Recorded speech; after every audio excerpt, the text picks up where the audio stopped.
wait is over and the stage is set. The Carry1st Africa Cup returns, and this time it's bigger than ever. With a $15,000 prize pool and a chance to represent Africa at the Call of Duty Mobile World Championship 2025. This is where Africa's elite mobile talent rises. This year, we've expanded our reach. More teams, more action, more glory. Ready to step in? Registration opens May 3rd. Head to cup.carry1st.com and lock in your squad.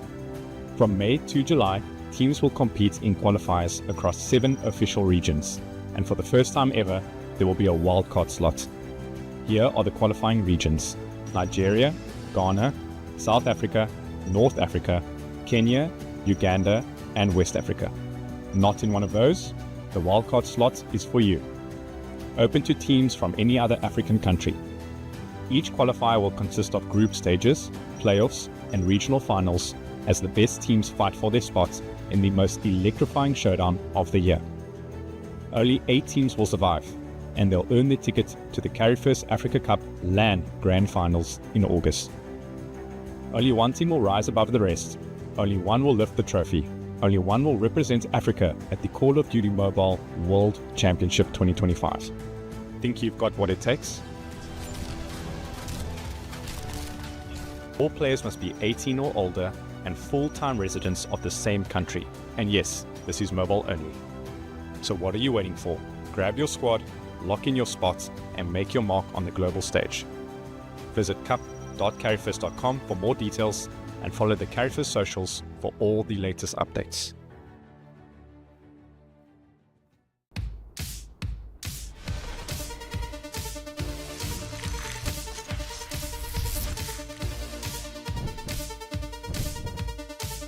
Come on, are we playing? Yeah.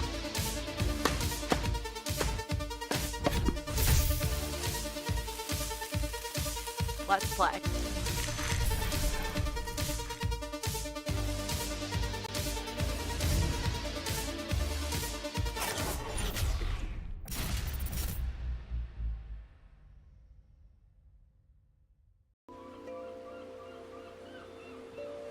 Being in Africa,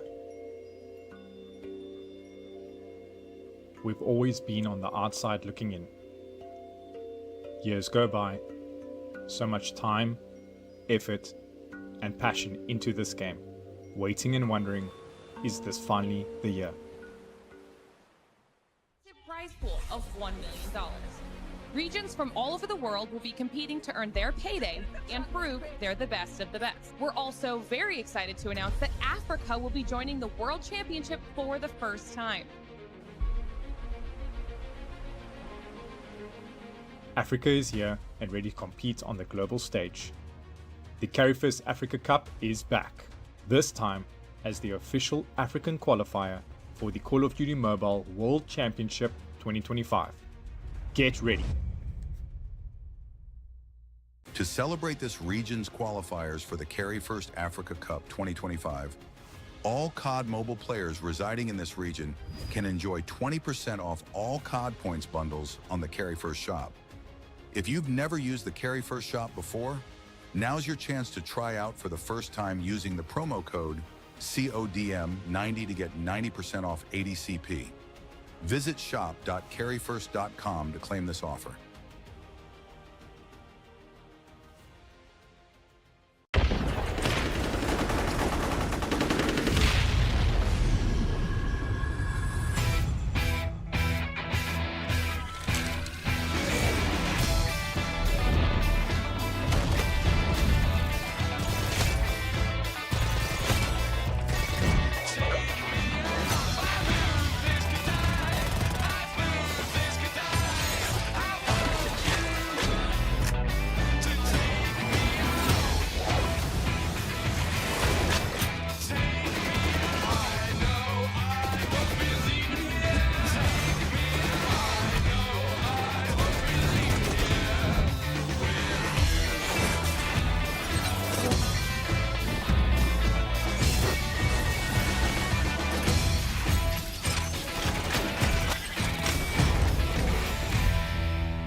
It has been 182 days. 182 days since me and Trout were in the same location for that grand final in November, man.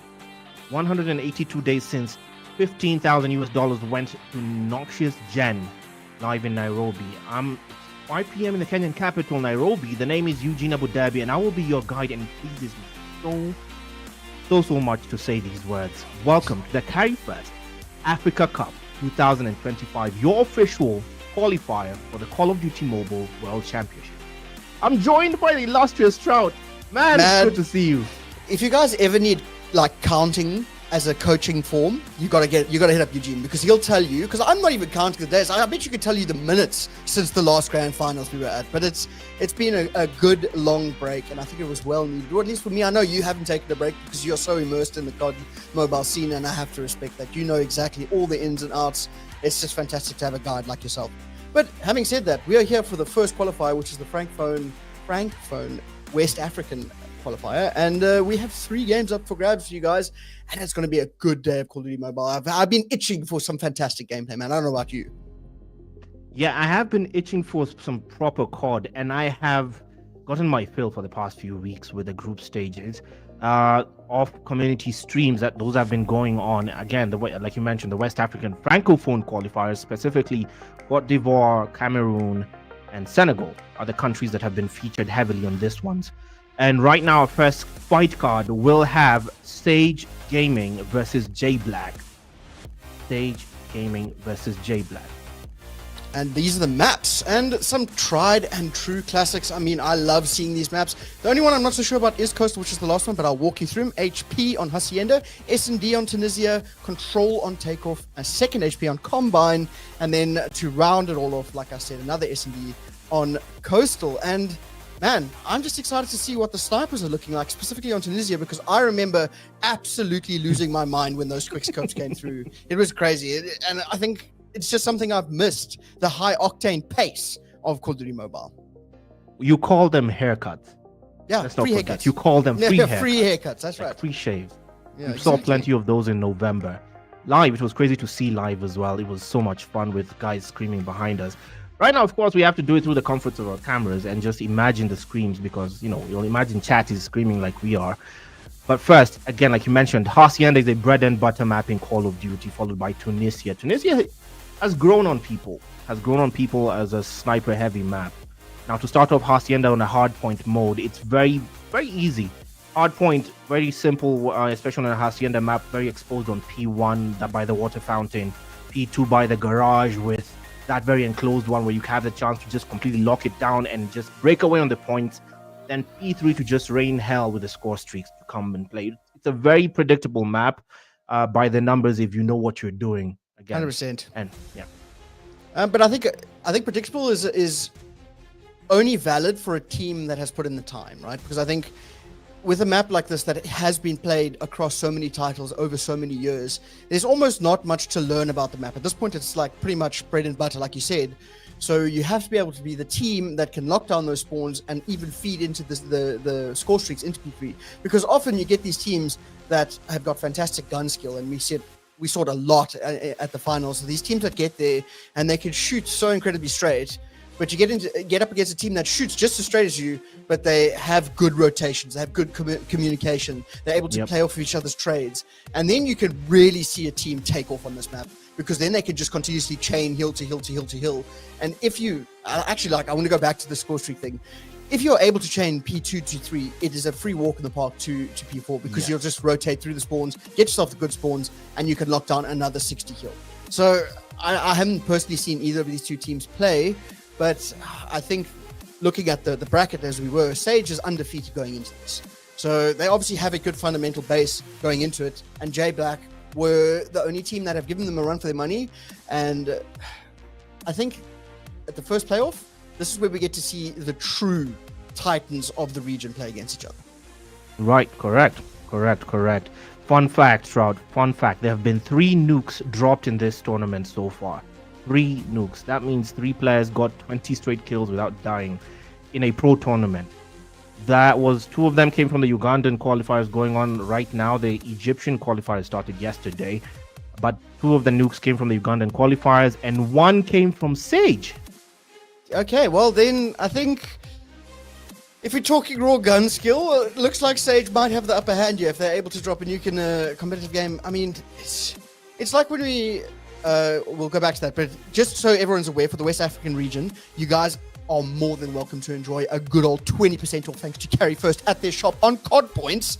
So you best be using this time and this limited time offer to your advantage, because I know that this game has some insane skins. Correct. Get your discount in. 20% off COD points. The CP very heavily subsidized right now, especially with a new season having come in live 96 hours ago. Season 5 Primal Reckoning is live now. Yeah, so it hasn't been a better time for you to capitalize on a good subsidy given to you not by the government, but by a private organization known as Carry1st, and they're doing a fantastic job. I mean, possible without them. I mean, look at how this production is being run. You are in Nairobi, I am in Cape Town, and it feels like we're sitting right next to each other, man. It's awesome. I think it's because we're just used to calling each other's crap on live streams, but we have an advantage there.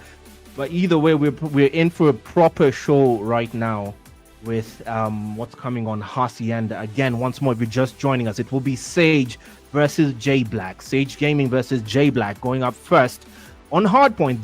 This will be a best of 5s. Teranga Esports wait in the Shadow Realm, in the lower bracket there, and the losing team will meet Teranga Esports down below, while the winning team will clock their ticket into the final already of this qualifier, which will be a best of 7. So we have 2 best of 5s and then a best of 7 to round them all off.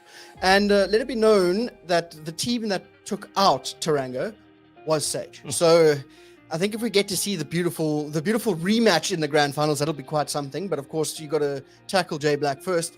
And just a bit of context from behind the scenes, there has been a bit of a delay with J Black getting into the lobby, so that is why there's a slight delay before we get into the match. So maybe they've got some connection issues. This is an online tournament, of course, and we are playing mobily. So there's a many myriad of issues that you got to overcome to make sure that everything goes off without a hitch. And there will always be a hitch. And right now we're just dealing with the punches as they come. So we'll bring it to you as soon as it's ready, which I'm sure will be momentarily.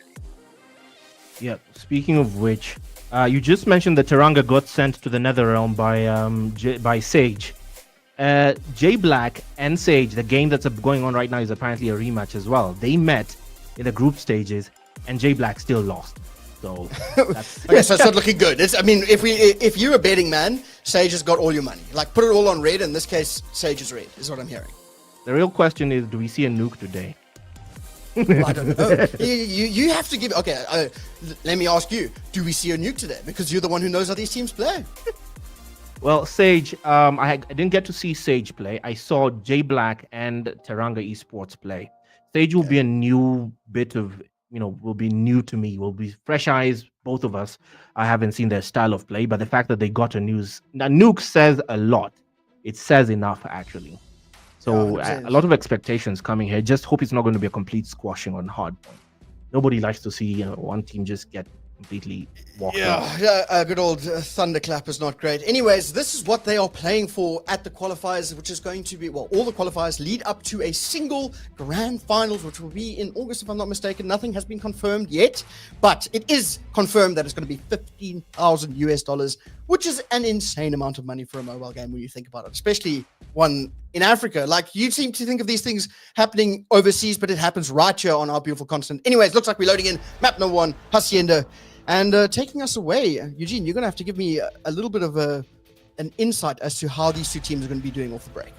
Right now, straight out the gate, P1 was going to be very predictable, very exposed on Fountain. Right in the middle, no cover. Everyone has an advantage of taking your opponents out from the high ground. Getting any scrap on this hill is going to be very difficult. Don't expect anyone decent who knows what they're doing to get any significant points off P1. P2 is what's going to say everything. You just saw Garage right there.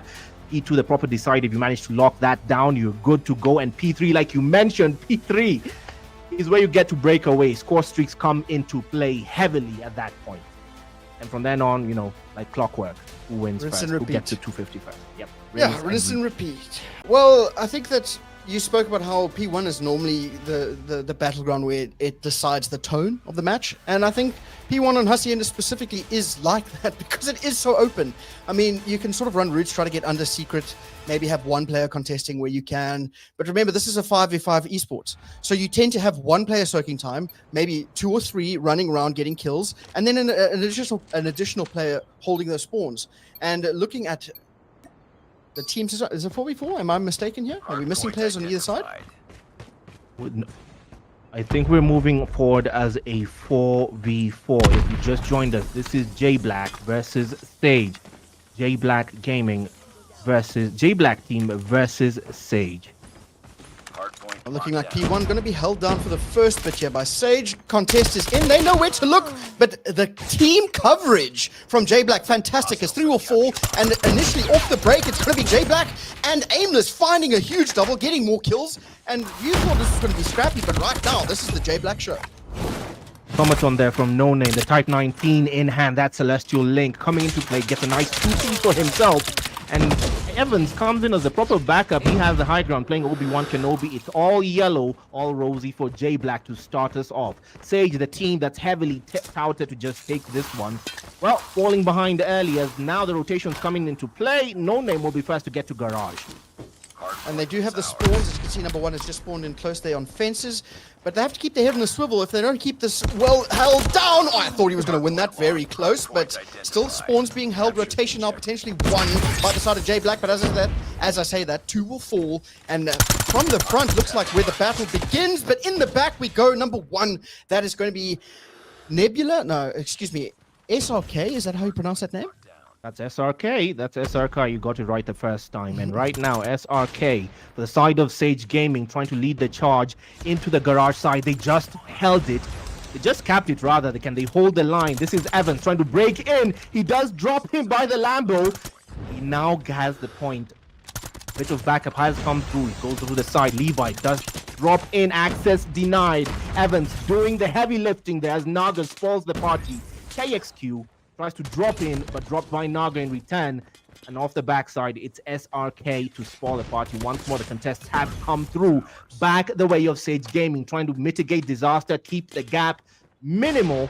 23-41 is where we land as we head on to P3. Now, P3 by the barnyard. That shed. Yeah, Tin. I'd like to call it Tin. Tin, no cover whatsoever, but we spoke about how P1 is generally the most contested hill, but in this case it was P2. Those spawns were so mixy as both teams had them for at least half the hill, but here comes the break from the front, and close spawns actually in effect now for the side of Sage. If they can keep the side of J Black spawning as far away as possible, that'll be fantastic. But the contest is in 15 seconds between these two teams, and right now, top plat, such a powerful position, and they have 2 players with ARs in hand. We get to see our first specialist weapon popped. It's going to be the War Machine, and it's going to be damaging at best, but Evans with the Annihilator helped out with everyone and the kitchen sink. It looks like I can't even predict which way this hill is going because the spawns are flipped on their head. Look at that. For the first time in this, Sage Gaming have taken their place in the lead. They are leading the series as it stands, by a minimal gap of about 10 points. 56 on 44 is where it stands. They have found their footing. KXQ comes in with the equalizer, literally doing exactly what the weapon states, equalizing the field. They have found their footing. Sage with a shaky start, but here we go, waiting to P4. I say shaky start, but nonetheless, they're doing fantastically, trying to get these kills on the rotation. But 1 on new is going to be Naga as he's holding it down. And a counter pop of the equalizer at range goes huge. Nonam and Evans doing the work up close and personal. They break the hill. P4 now in control of a J Black, and they're going to be holding it down. As you can see, split spawns in action, but it doesn't matter. Well read. J Black holding it down to the T. The kill feed staying nothing but orange. 70-60. Right now, holding P4 steady. It is J Black trying to keep things within close watching distance. Levi will break in with a War Machine to try and clean house. He just does that. Heavy effort on his part to give his team actually a bit of reprieve. But he gets dropped this time by KXQ, who does take it back for Sage Gaming. The contest does come through. Evans slides in at the right time. Nebula drops him with an Annihilator. He's going to try and get it, but Naga stops that advance. No more kills for no more annihilating. SRK will come through. Final 10 seconds fall the way of Sage Gaming on P4. Back where we started, P1 by Fountain.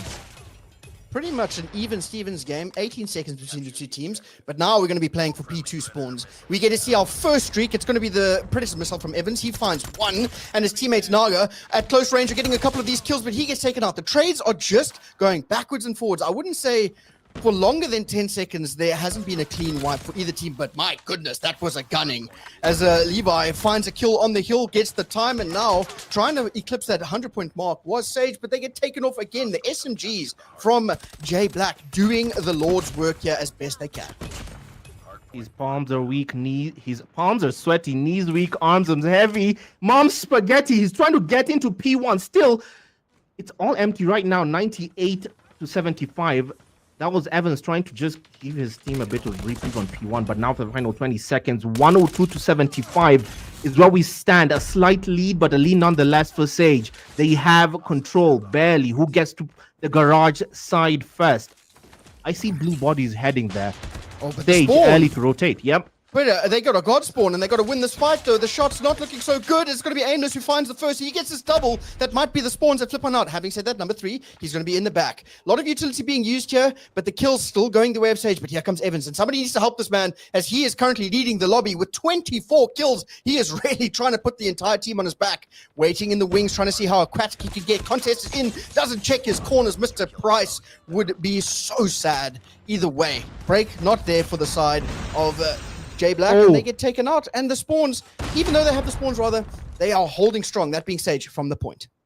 Clearly, there will be no nuke. Nobody being completely squashed here. Nobody completely, losing control. But you can see exactly why Evans has the lead on those kill counts. His KD literally will be put into question here. This man single-handedly carrying J Black. He's going to drag them through the series right now. But it might not be enough. 136 to 86, the lead.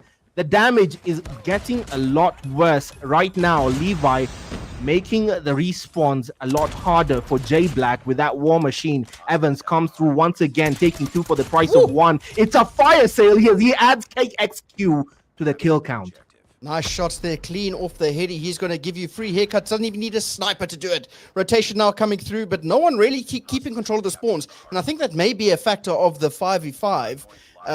Obviously playing a 4v4, there isn't that additional player to get the trade, but here we go. SRK with the death machine in hand, trying to keep these players at bay, but Naga finds 3. He could do it himself. He's like Thanos. All of that for a drop of blood. Almost finds the 4th, the entire team just about, but it doesn't matter. His teammates are there to pick up the pieces behind him. Evans is there at the close spawn, finds another 2. Currently 31 kills to his name, leading the lobby by 10.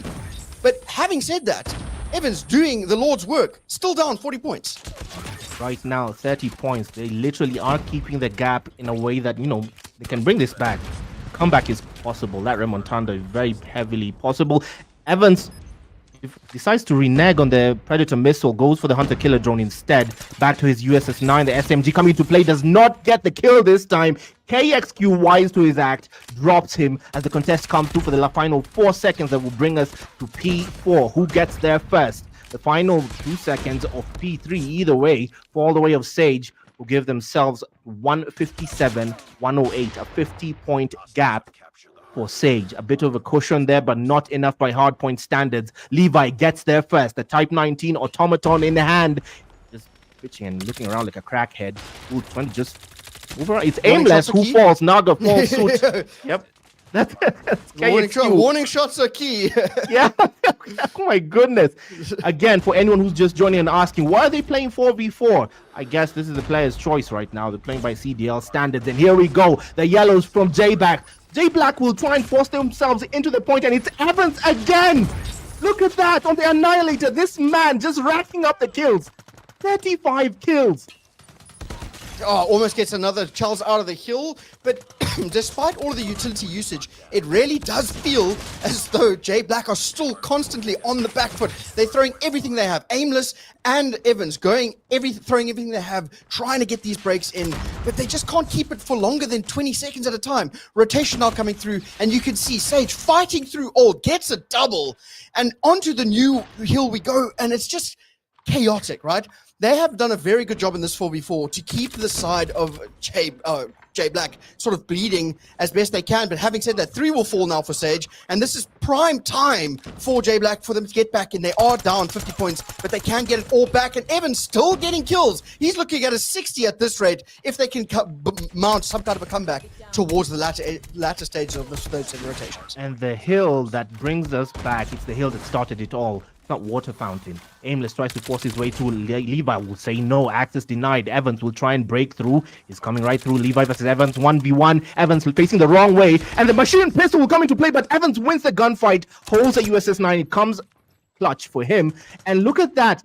Staying within staggering distance of Sage, it's J Black and Evans literally dragging them through. Nebula drops him, takes 2 for the price of 1. It's No Name who was his second, but who gets to the garage side first? It's SRK.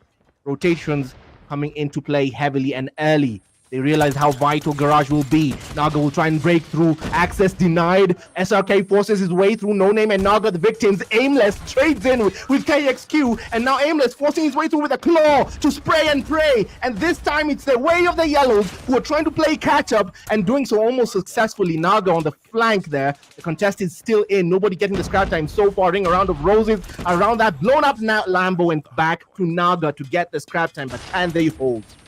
They're going to have to hold for a little bit longer, but here comes the death machine from SRK, a walking turret, if you will, but it's going to be Evans again with another double, and No Name pops the equalizer to equalize the score as best they can. 26 seconds left, but you can see the side of J Black are throwing everything they have at this P2 because they know how crucial it is to get as much time before looking at that rotation. They've done a fantastic job. 18 seconds, and if I was in the shoes of Sage, I'd throw one more push at this and then go for the rotation, and that's exactly what they've done. Nebula picks up the scrap time. He still has that Annihilator in hand. They have found 200 points, so they are sitting rather pretty, if we're being honest. Going towards the X, throws the streak out, doing the work for him, and on the rotation we go. But it's going to be J Black there first. But remember, it's only 40 seconds now needed for Sage Gaming, and if they can get one quick break here, it'll be all or nothing for J Black. But having said that, Naga and Evans, the SMGs, doing as best they can, cutting them down. But SRK picks up an SMG himself, finds 2, and into 10 we go. But it's got to be GK who finds 1 himself, and it's just going to be a full 4 down.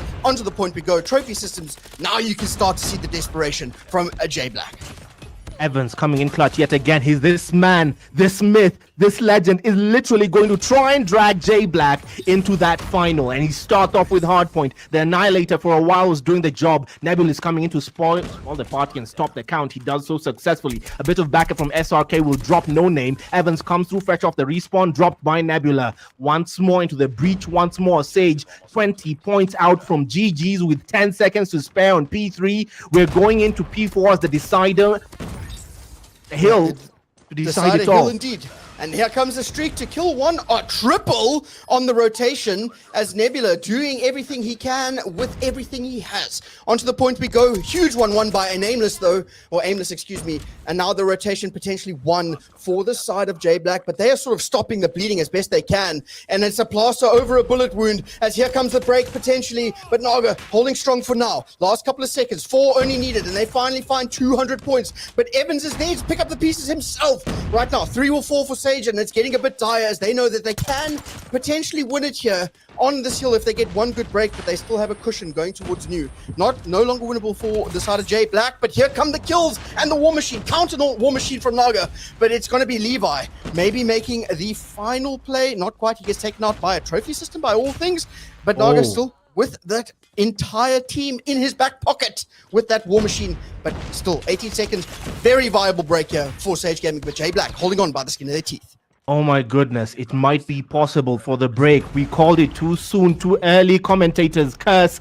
P4 was not the decider hill. Poetic justice as P1 will definitely be the decider hill. And look at this, these crazy bastards. J Black, they lost the lead throughout. And now look at the score, 246 to 233. Right back to where it started. P1 to decide it all. The Blues for Sage get there first. But now for the moment, the trades have come through. The Yellows have it. It might be a reverse sweep to come through Nebula with the Annihilator to try and save faith. Cauterize the wound, and it will be 250. It is Sage for Hardpoint.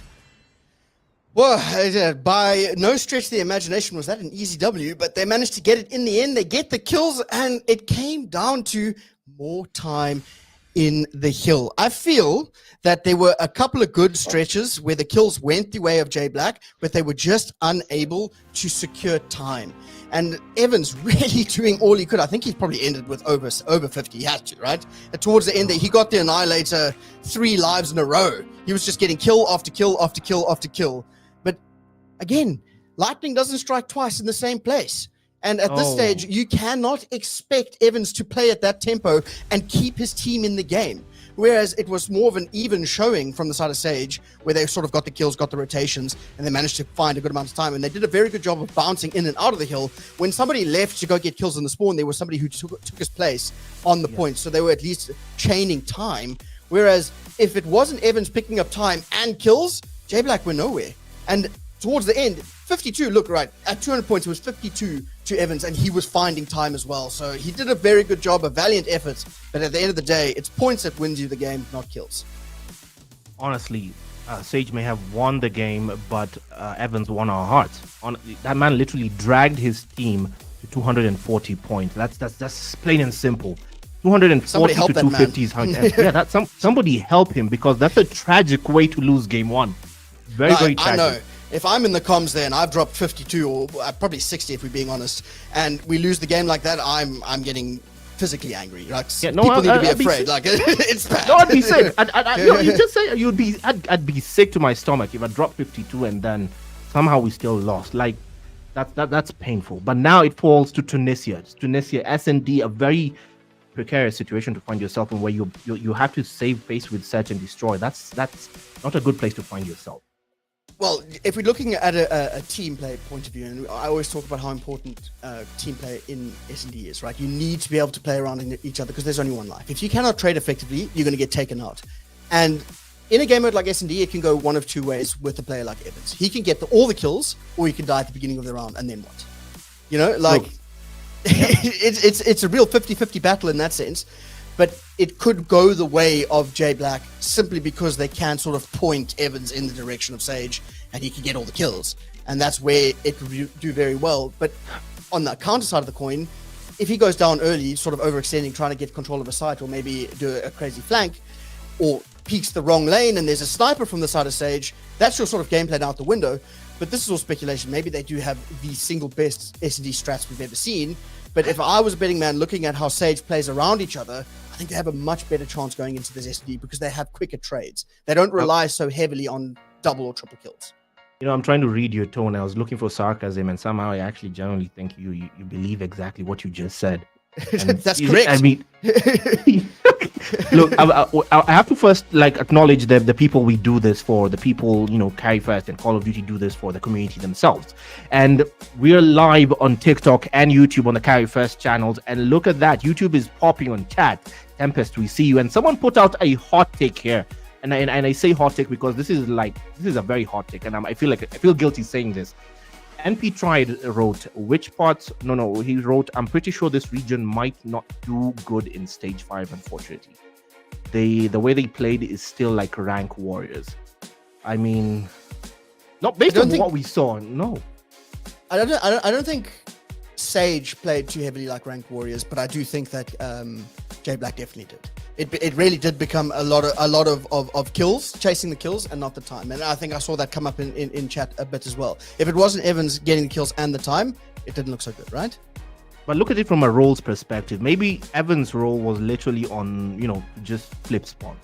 I think that was basically so. And looking at it, there were people whose roles were to flip the spawns and just put. A few of the guys were supposed to meet the objective. I wish we got to see the stats for the rest of the team, but I don't know. I'm going to try and think of it objectively from the side of the team, and maybe the heavy slayer who they knew was going to be Evans just was assigned to just flip spawns and frustrate the other side, and he did his best, but it just was not enough for this time. It was close enough. 250 to 240 is how it ended. If you just joined us, this is the Carry1st Africa Cup, the African qualifier, your official African qualifier for the Call of Duty Mobile World Championships. We're watching the West African Francophone country qualifiers today. And this, what you just saw, was the first game of 5 between J Black versus Sage. Well, potentially 5. Potentially 5 because we've got to see if it's going to run the distance. But remember, we also did start as a 4v4. I do believe it was one of the players from either team wasn't ready, so they went into it like it was a good old CDL map, and they played it very well, I must admit. But I can see from a pacing point of view how important that fifth player is, because like you said, from a roles perspective, perhaps Evan was playing his role correctly, sort of getting in their face, getting as many kills as possible, being frustrating. But then you need an additional player once you flip the spawns or ran your route to stay there and keep the spawns. Yeah. But that just wasn't there for either team, and I think that just comes down to there being a lack of that additional player, because you'll find that they all sort of, when it's a 5v5, specifically in COD, the roles become so hard locked where no one has the, well, I'd say no one has the ability, but that's sort of like a hot take. But generally, you don't see teams able to what you call bounce, which is if you have one player who's on the hill and then it's his role to play the hill, but his teammates are spawning up. He knows that his teammates can pick up the time, but his role is to sit there and soak, so he won't go off and take space. And I think that's where you get to see the teams sort of, as we get further and further, we might see that come up, especially towards the finals. The teams that can sort of bounce and rotate their players in and out of the hill to take as much space and as much map control as possible, you get to see that there isn't really as set roles as everyone sort of gets their mindset into, right? Because it's like, I'm playing AR, I got to play anchor, I got to keep these spawns. But in actuality, it's a dynamic thing. You can't really look at it as one player has to do this continuously, because that if you're playing a team that doesn't have set roles or is playing a little bit more dynamically, you're going to get choked out at every turn, because you'll all of a sudden be looking for that one player that you know generally plays spawns, but then there's two players playing it, or maybe they're running a different route that you're not used to, and you just got to be able to take those punches as they come. And we're back to a 5v5. This is great news. Look, look, Mr. Scientist, you ran us through the math, and right now I'm just going to put you on the spot here. Who takes S&D? I'm going to go Sage, but it is 5v5, so it could be different. Maybe the roles are different and they have very good strats, but we need to see more from everyone other than Evans on the side. I see J Black having a story to tell. Let's see who gets first blood here. Who drops first? If we could have the controller just minimized, so we can see the map. Loop. Yeah, a bit of the game loop is a bit... Perfect, thank you. Thank you. And we're in. Who gets first blood? Who drops first? This is Nebula. We're withholding the SKS. That... Oh, marksman rifle! Well, Evans is taken out, right? Wow. Trades are in 4v4. But that's what I was talking about. You send him in first, he can either get the kill or get taken out. And I know that trade was good, so it's a 4v4 now. Bomb yet to go down, but it does look like a very, very heavy A to attack here. And Sage doing a good job of countering it as best they can, but they don't know where number 4 is. Naga, he could get a huge flank here, because you can see all of the players from the... Okay, well, we're gonna swing out like there's no players on the map? What was that? God. Responsibility to put down the bomb falls to Aimless from J Black. Naga gets the kill on SRK, catches him asleep at the wheel, quite literally. Who's holding a Tundra on the other side? Someone playing counter sniper. Tundra in hand as KXQ adds Berserker to the math. It's now a 3v2. Numbers, the dominoes falling very quickly for J Black here.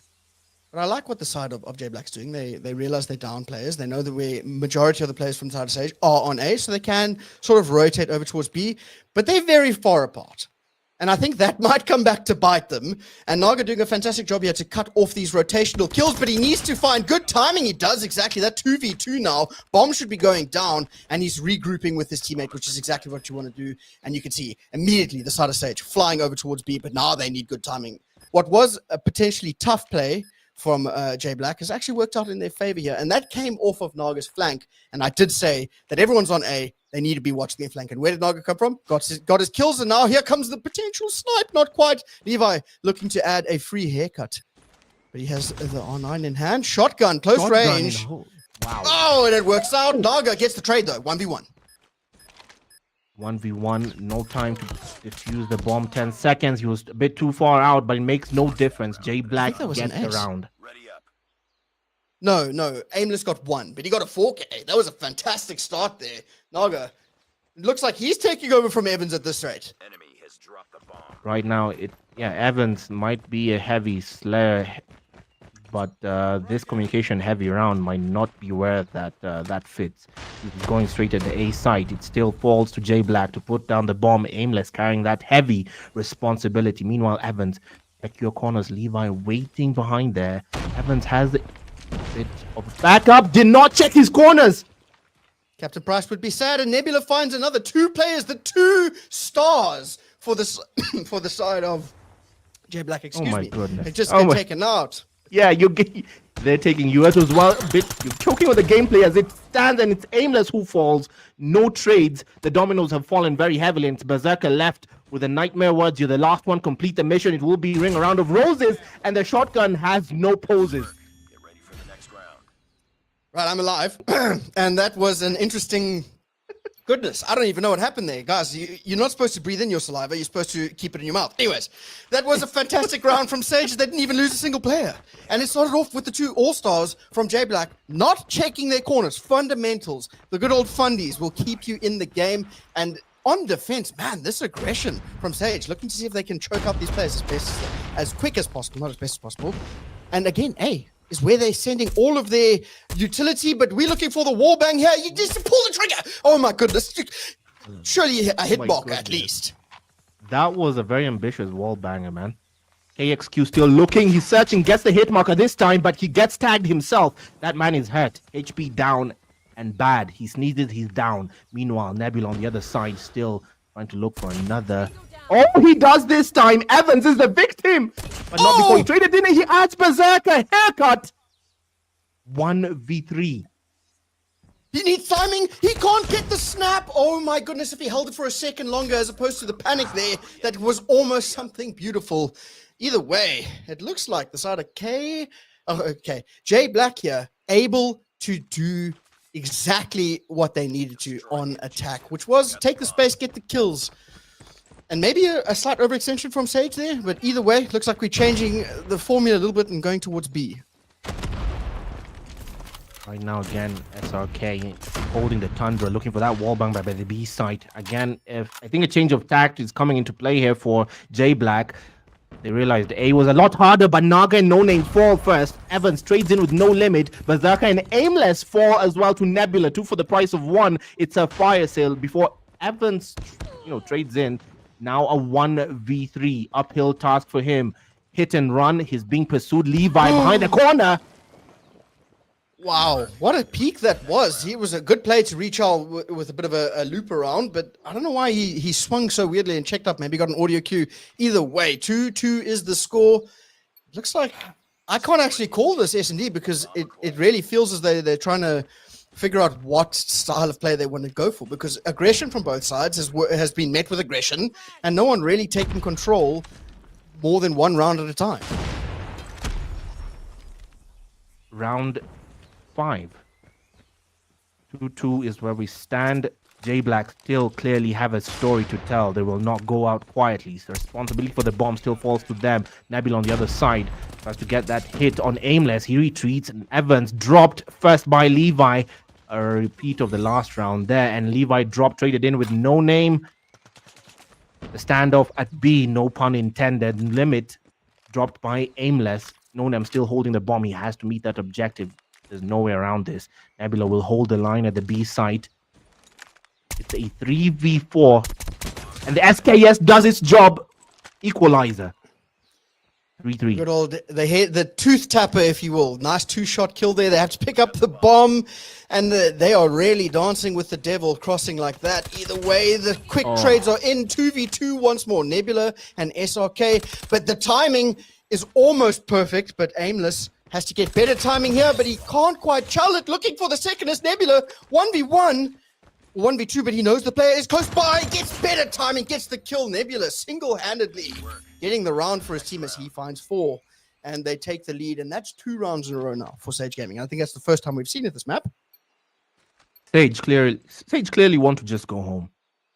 They just want to close this out. For the first time, they take the lead in the series here. SND in particular. The series overall still is at 1-0. They had hard point in the bag. SND trying to be added to the tally. But who gets first blood on round 6? Naga by the window. SRK still holding steady at B. Solo Dolo. It's a full 3-man stack at the B site. Nebula will come into the defense. Gets tagged for a sec. He retreats. SKS Naga. still in tow. Naga finds first blood. But the trade No. is quick as the sniper rains across the map, 4v4. But a lot of sort of testing the waters, if you will. But Berserk eventually finds Nebula. So that is another advantage in terms of lives to the side of J Black. They might be able to get the bomb down here, but it's going to be Levi with the shotgun in hand, gets a quick trade, and there's going to be quick kills all around. SLK with another shot there, and Kamikaze is the call. I thought it was going to go off, but it doesn't matter. The quick scope in the end is what gets the kill. 4-2 is the round count, but I really thought that was almost the epitome of you going with me. The timing almost worked out, but it's going to be the sniper that gets the final kill, and that's the third round in a row now for Sage Gaming. It's starting to run away from J Black. They're watching it slip from their fingers. They had control, and this is them losing it. SRK leads the charge to the A site. The roles have traded in. Terrorist versus counter-terrorist, and this time Naga falls. SRK was first blooded. Oh my goodness, as KXQ adds Berserker to the 100 tally. 3v2 to 3v1. Evans with the nightmare words. Well, nightmare words, and you could see the wolves descending upon him, and it's now 5-2. 2 rounds needed for Sage Gaming to take the W here, and they did a good job on defense, and now on attack, it looks like they're not planning on slowing down anytime soon. And this is what I was talking about, where you could sort of point a player in the right direction and hope that they do well, but in this case, it's Levi, Nebula, and KXQK. Who are really leading the charge for the side of Sage, as they are all getting the kills when they need to in the trades, and it's going to be a pre-nade. Kobe, hold this. And another kill from Levi as well. Not looking great now for the side of J Black, as they are losing players, bleeding profusely, unable to stop it, as Nebula finds another 2. Evans left in a 1 versus 5. This is tragic. We are watching the collapse at this point. Levi puts down the bomb. Objective met. Now Evans again, nightmare words, you're the last one, complete the mission. Nobody ever wants to hear that. And he faces a 4 stack, waiting for him at B. Well, waiting for him at B, not quite. They're actually looking for the kill, and I don't know if I agree with that. Either way, time ticking down, 20 seconds to work with. Technically the 5th player, or the 4th player in this 1v4, but you can see, I think he's chalking it up, playing for some streaks potentially. He knows he's not going to be able to make it over. Sorry. Yeah, carry on. You were saying? Oh. What was he doing? No, for a second, I thought he was looking for the. Oh, okay. For a second, I thought he was looking for it. I thought he was looking for the bomb for a second. No, fair enough. I think he was trying to play for some streaks, maybe condolence kills, but yeah, bleeding the time there. He just left it a little bit too late. Man alone, and now that puts the side of Sage Gaming on map point. 1 round away, and the aggression not stopping anytime soon. A lot of nades going across here, and it's going to be Evans' popcorn medal. He finds 2. Fantastic stuff there, and this might be the turning point that they need. But if there's ever going to be a team to catch up a 2v5, it's got to be Sage Gaming, as they already get that ball rolling. As the first blood reigns true, No Limit finds another himself. 2v3 now. Man, this would be a sad one to choke. I am in awe of that little Kobe nade there. Taking 2 for the price of 1 on a nade. That's very lucky. Naga and Aimless hiding somewhere around the A site. Around the B site, rather. They choose to rotate back to A carefully. I wonder what's going on those comms. Being a bit careful here. 3v3. Levi meeting the objective, putting down the bomb. He has cover. KXQ with his Tundra on the other side by the alleyway. No Name will try and hold. Limit tagged for a second. He retreats. USS 9 in hand. He'll meet Aimless on the other side. Free aim. Aimless retreats. 20 seconds to take action. The J Black guys still clearly trying to figure out a plan around this to try and meet the defuse, and it's not happening. They lose a number. No Name is down. Naga trades in with KXQ. 10 seconds. Naga has to force his way in. Bit of cover for Aimless, but someone has to do something, and it is too late. Levi meets the objective and gets the kill. Oh, what a way to man. end it. What an absolute blunder from J Black there. Get the first blood with 2 free kills, right? Not even a single bullet fired. Then they have the potential greatest double flank where they were in the enemy spawn. They plant the bomb, that being Sage, and then they panic. Well, I don't understand. It felt like they had a good amount of control. There was a 3v3. They had a good flank in place. But then Levi gets the bomb down, just plays shoulders, no limiters close by, getting kills. They're single challing in a 3v3 situation, no real map control. Man, that was, I don't know what to say about that. J Black really choked that round. They started off very strong, but they fell apart towards the latter stages. There's just no control, no decisions being made. You used the very correct word, panic. That's literally what happened. There's no other way to describe it. It was a 2v1 towards that ending. They could have easily defused that if they just were more decisive about just heading straight into that A site. But oh, there's that nade again from Evans. Beautiful. And to see, we'll see that. Yeah, the good old Kobe nade. And there's that ending, that bit of panic. The R9 going long. I mean, that's grade 1 insult. You were long range by the shotgun. I mean, how do you go home and tell your kids that happened? I don't know, if you're playing this game and you got to go tell your kids about it, maybe you need to rethink a little bit. But either way, we move as that was a good map from Sage. It started off a little bit rocky, but they sort of ironed out the kinks as they went on, and they did a good job of trading around one another. 2 maps in a row, going over to control. And from a teamwork perspective, that's what I was talking about, how important it is. The plays were sort of laid out on a golden platter for J Black there. And I'm going to go back and I want to turn that screw a little bit more. That final round where they choked it. Indecisiveness is worse than rushing. I promise you, because the longer you take to decide what you want to do, the less time you have to defuse the bomb, which is an additional layer of pressure on top of everything. And then you panic, you try to put a player on the bomb, try to get him a defusing, but Levi is close range with the shotgun. And then it just becomes a good old, I'm going to play with you around this pillar, get the kill, duck away, and I don't even have to get the kill, because ultimately, even if he had died there and they lost all of the players, that being Sage, there wasn't enough time for the defuse, so they played attack very well. Maybe defense a little bit shaky as the aggression wasn't ideal. They were trying to figure it out themselves. But as a whole, man, Sage played very, very good SMD there. And now we're going over towards takeoff for control. Goodness. The hybrid mode. This decision is interesting, and I'm using a polite word, interesting, because it baffles me. Takeoff is such a huge map. Honestly, it's so huge, and now control being the choice for this. I'm not familiar with the points on control on takeoff. I do know about it. Too. Yeah. You can tell me this. Yeah. I can tell you this too. You can tell me this. That's literally all we know. Yeah, that's very well. But this is an interesting choice, honestly. Well,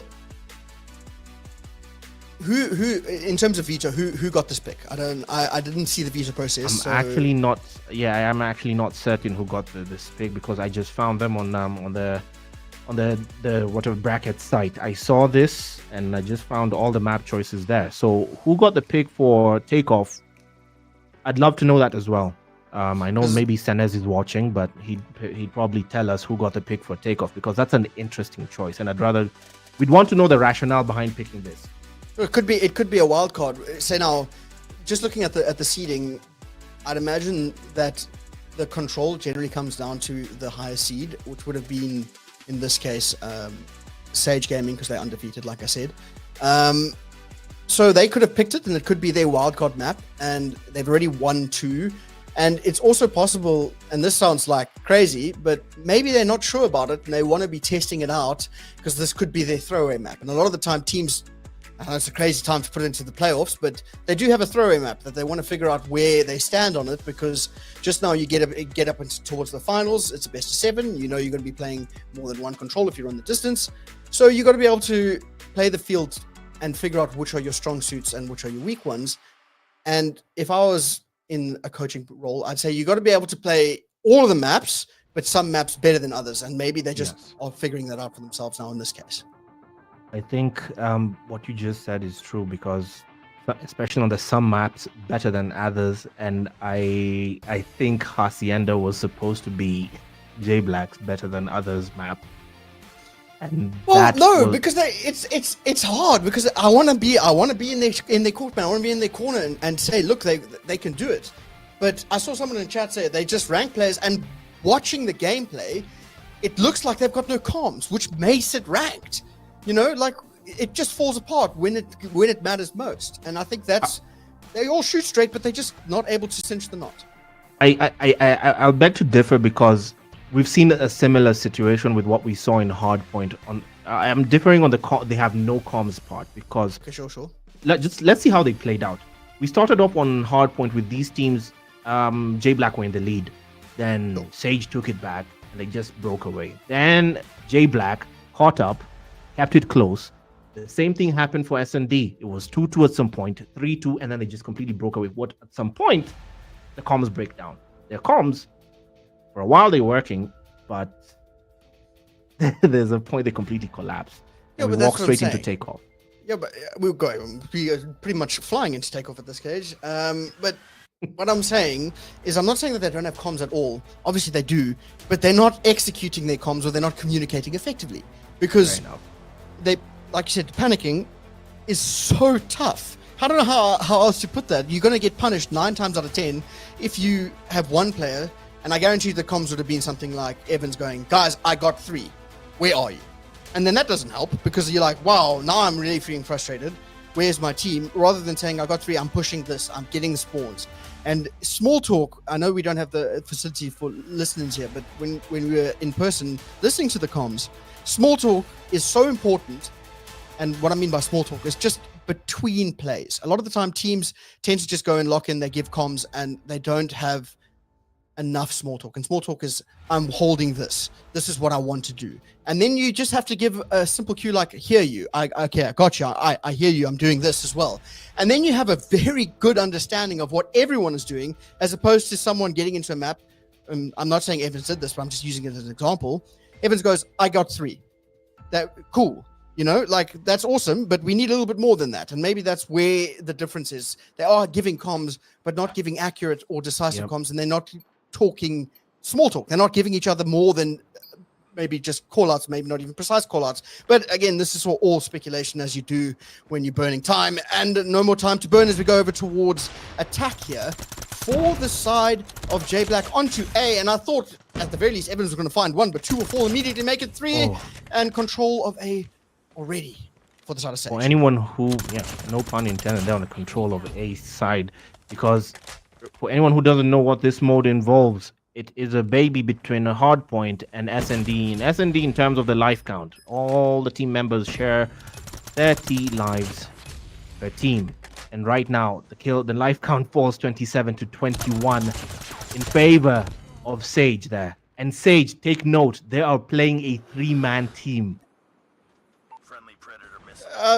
Man, I'm gonna be honest with you. I think we were talking about how important a wildcard map is. It doesn't look like a wildcard map here for the side of Sage. They have full control. 3v5, and you're letting them all get doubles and triples. 25 to 15, and Quake is still going. I'm telling you something. This is something very rare that it seems the players have realized. All through the qualifiers, all through the group stages, I have noticed that the team that plays with lesser numbers takes the win on control. I don't know what's the science behind it. If there's less lives to share amongst the 3, to tally amongst the team. If you have lesser numbers, somehow it works for the team that's lagging behind in numbers, and it's clearly working for Sage because they have less lives to lose.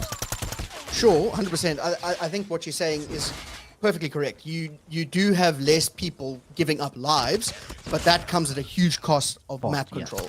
So at the stage, you can see if they get 3 down, they can easily take a point. That's exactly what's happened here. But they've been so heavily bled with lives, they're going to extend the clock by a minute now, and they're still down 8 lives. And if the side of Sage gets a little bit mixy, which is exactly what they're doing now, keeping it as problematic as possible, going towards this B, taking control, no pun intended, or taking space, trying to get them a lot of spawn kills going through, and that's exactly what they're doing. I mean, look at Quake. He's on the other side of the map. He knows they're spawning here. He's going to try and get as many of these kills as possible. It's a 5v16 with 50 seconds. It's a 3v5. This shouldn't be happening. Oh my goodness. And look at this. The decision to go either 3-man on this Black Ops 2 map. It's You have to fully have confidence in this. The three guys you choose. You have to have confidence in the guys that you pick to hold the line. Oh, you can't And be losing those. Oh my goodness. It's 1v13 here, and Naga with the unenviable task of taking on Levi No Limit and KXQ No Limit coming in as the super sub for Sage here. 20 seconds left to meet the objective. They try to fall in, but they're going to go straight for the gunfights, and Naga is going to try and attempt this very, very greedy thing, and he's going to buy for time. Wait a minute. Hold on. Oh, it's not happening. 5 seconds. The clock will kill him instead. If he had a bit more time, he could have gone brick by brick, but it's done and dusted. Round 1 goes for Sage. Well, I was gonna say it's cool that he's obviously playing for his specialist, which is what he's done. He got the war machine there, maybe got some streaks, but no streaks to his name.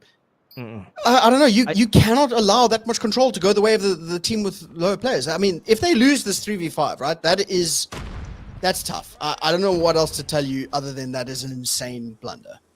No, I'm telling you, this is something I noticed in this region. It was Teranga Esports versus J Black. They were doing control, and the players kept quitting because they realized with less numbers, you somehow have less lives to lose. So you had players leaving the game on purpose to give the team a holy sacrifice. It was so stupid, but it worked. It's so crazy, it worked. No, so but now I'm Levi. saying Levi in the spawn. He's got so much control again. 25 to 22, excuse me. It's not a huge undertaking, but it's enough for them to sort of get a bit more map control. Here comes more streaks. They're going to be cutting them down, and it looks like they're playing a game of TDM here. They're not even trying to get the points. They're just trying to get as many kills as quickly as possible, and they're doing a fantastic job. Finally, we get onto the point. 2 will fall. A now being taken, but they need to hold it, at least secure a bit more time if they want to be playing this TDM game style. But here comes the equalizer. Quake around the back end. He's just going to be shooting everything except the players, but it doesn't matter. The snap is there, the turn and burn. And 23 to 15, and he's still getting spawn kills. Jesus. This is KXQ with that shred, that nice little shred from the equalizer, and now stop the clock, and the streaks will rain hell as the Pred comes through. It claims Berserker. He has stopped the clock. He chooses A as the site to do so. No Limit will be on the outskirts. Aimless drops him there. Actually KXQ's at the B site. He's stopping the count at the B site solo. On the other side was Levi trying to go for A. Naga stops him and drops him. 21 to 7 is where the kill count stands. KXQ does lose the gunfight to Aimless. Somebody has to stop the clock if Sage want to win this. And this is where that 3-man is coming to a disadvantage because they could spawn anywhere. Now, the scrambling to get to A, that was KXQ. He just got dropped by Evans, and the clock was not on their side. They lose this one. Yeah, so that's the trade-off of the 3v5. They get a lot of kills. They get a lot of spawn kills, a lot of map control. But, like you said, the holy sacrifice... Yeah, maybe they got too greedy. Maybe they got too greedy. It's a ballsy move. I can't fault them. You know, when only the bold, gain glory at any point. He went long on the USS 9 and paid off. Berserker was unfortunately the recipient of that. And they go straight at the A side. The roles have reversed and they find themselves where they started. J Black have to take the point. They choose the A side with a full 5-man stack. And they're going to try and get it in under, 20 seconds. They have it halfway taken. No room to clean it anymore. They're going to try and fully take it and give themselves a 1-minute reprieve to try and strangle their way at B, brick by brick. And they do just that. 2 minutes. Breathing room to get at B. Full send. Berserker on the equalizer will go straight at Levi and loses the gunfight. How did that happen? Maybe a bit of an overchild there. Good. Ran out of screen space, I'm not sure. Either way, they've done a good job here, found the kills, and they are actually doing something that you need to do in this game mode, which is what they weren't doing in the hard point, is stack the point. Just get as much players or as many bodies on the hill as possible. It caps much quicker. And you saw A was pretty much instantly taken, and now they're doing the same thing over towards B, unless it's going to be No Limit who finds a huge double. Not able to do it as of right now, and it's going to be B taken. They take the lead. They take the round 2-1. They can win it here. They just need to not allow themselves to be put in the blender of a spawn trap, because that's where things get a bit tough for the side. I don't think I'm going to sit down for this one out. I don't think I'm going to sit down because I desperately want J Black to send us to another hard point. I desperately want them to just stay in the fight. We need, and I'm here for entertainment. I'm here for mayhem, not because I have a horse in this race. Right now, it starts off with Naga and No Name to claim the kills. They have the responsibility for Sage to cap the points. KXQ and Oh my the goodness! rest of he does get that kill off. And KXQ just collecting the tax collector this time with the equalizer, and we've seen what this man can do with it. But Naga will stop that advance with a Predator missile. Evans on his side with an Annihilator that just falls back to the USS 9. They're going to try and play for time. J Black, all they have to do is play for time. Frustrate on both points, and they're trying to do just that. The life counts are rather even, 19 to 23. Not a big gap here, and falling behind. The three men of Sage now suddenly struggling. They had it so easy on round one, and this time J Black will make them pay with their lives, quite literally, as KXQ on the other side playing on the high ground. Obi-Wan Kenobi for him takes on Aimless and loses the gunfight as he was jumping out the window. Well, now they're just being played, right? It's just 3 kills after 3 kills. They might get 1 or 2, but the lack of map control, the lack of trading is what's come back to bite them here. 17 seconds, 13 to 18. They are down in lives, down in ticks. Not looking good here for Sage, and it's finally the J Black team that we were praying for, as they look like they know what they're doing. A little bit at least. They have bought for time. They have bought themselves some breathing room, and it will be hard point. Oh Lord, oh Lord. Oh my God. Okay. Yeah, it was a great start for the side of Sage, and like you said, risky play there. Maybe it was intentional or not to start 3v5, and they were really hoping to get a good amount of kills and maybe bleed the spawn trap as best as possible. But again, it is such a huge gamble, and they get punished for it in the end because they can't take map control. And I think that's sort of like a silver lining case for the side of J Black. They may now use this momentum into the hard point and play a bit better, but going up against an entire side of Sage Gaming, where I imagine it is a huge disadvantage going into lower lives, lower players in the HP. Yeah, I don't know, man. I think tough. You said something earlier, and I agree with it right now. I agree with it totally based off this result alone. Fine. The going at it with lesser numbers and control may work, and it's a sensible choice by the numbers. Statistically, it might work, but I think Sage got greedy. Used the word greedy at some point. This was it. They got greedy. 3 men was pushing it. 4, I understand. 3, no. Yeah, now he's trying to be a bit too flashy. But either way, flying into the spawn, getting a couple of kills, but then choosing not to stack the point, even lower down. If you get 2 players on the point, that's enough. You could have 1 player running around and being a nuisance, which is exactly what I keep on calling him Quake, but I'm assuming that's not how you pronounce it. How do you pronounce his name? KXQ. KXQ. Okay, KXQ. I'm just going with his first vowels. KXQ there. No, and fair enough. I'm looking at chat and I'm wondering, how is someone asking what tournament is this? This is on the TikTok side. I see OGK Blue. This is the Carry1st Africa Cup, your official African qualifier for the Call of Duty Mobile World Championships. If you play Call of Duty Mobile, there is no way you haven't seen the World Championships side where you get to play it out at any point. Now, this is the African qualifier for that. Whatever region you're on, head on to cup.carry1st.com to check what region you're on and sign up. So far, the regions that have already closed are the West African ones. That will be Senegal, Cameroon, Cote d'Ivoire, the French-speaking one. This is the Francophone qualifiers. Then we have the Uganda qualifiers going on right now. Nobody from Uganda can register anymore. Then we have the Egypt qualifiers that have now closed. That side from, I guess, North Africa should have closed already.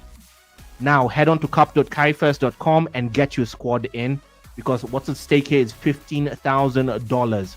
And it's free. You can do with that. Yeah. And your ticket to... Yeah. And it's free. It's free. That's important. People need to know that. Like, a lot of the time, people think you got to buy into this. Oh, yeah. Absolutely you don't have free. to buy anything. Yeah, it's free. It's free. You're right. That's very important. It's free. It's free. So remember, if you haven't gotten your squad in your region, head on to cup.carry1st.com and get your squad in before your region's time, your window closes. The ticket there is also for the World Championships.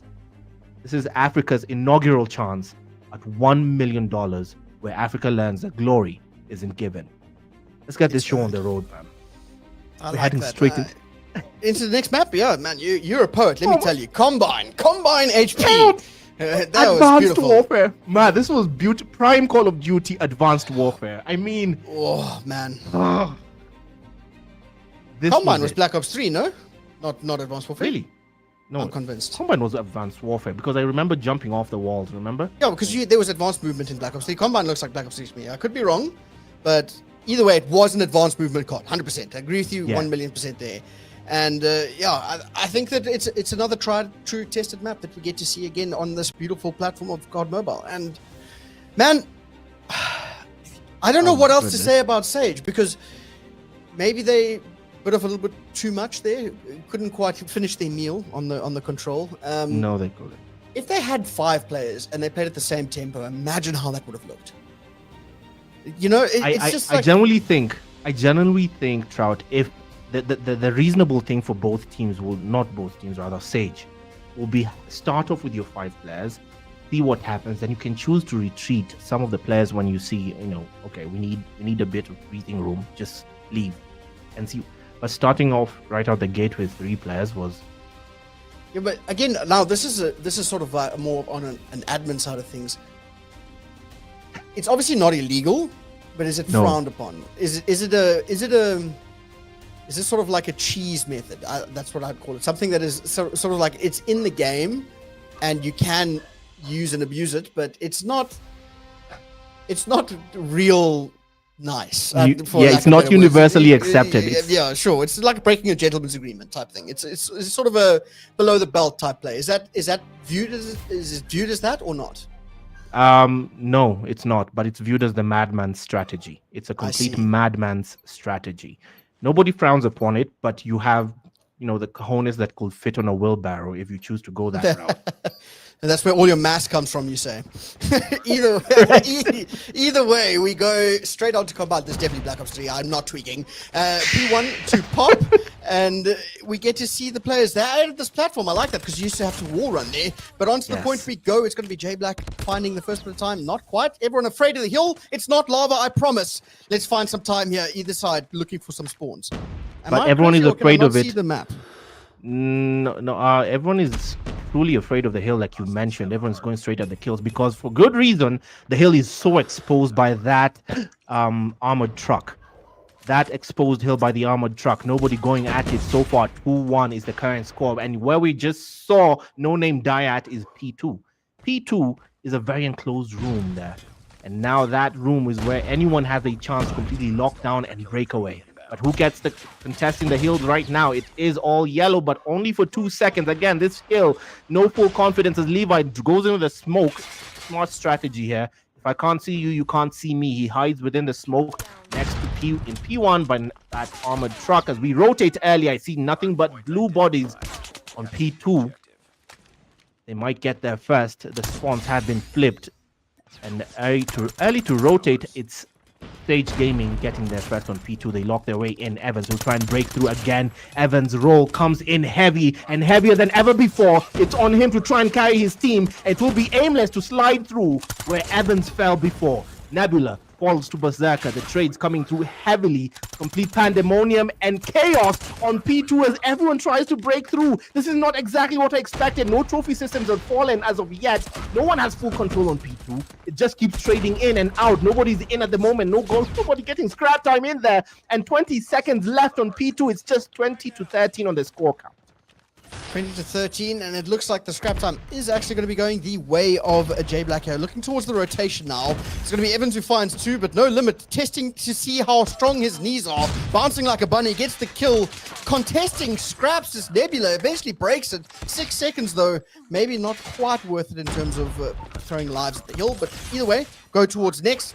On the pop, it's going to be 7 seconds left, but looking at those spawns, J Black, the team to beat on rotations, which is something that sounds a little bit like an oxymoron. Either way, they're doing a fantastic job here. Round the back we go. Naga holding strong. Left lane, right lane, doesn't matter. These guys are here. Looks like a bunch of traffic cops looking for the best bribe possible. And in this case, it's going to be the War Machine cutting down players left, right, and center. Fantastic stuff. J Black playing Call of Duty like you're supposed to. And right now, I'll concede defeat. You had it right. This is a Black Ops 3 map. Nebula slides into it on P3. The Annihilator didn't get any use, as this time Nebula has his own Annihilator into play. Gets 2, gets 3. This man on a nice, sweet combo there.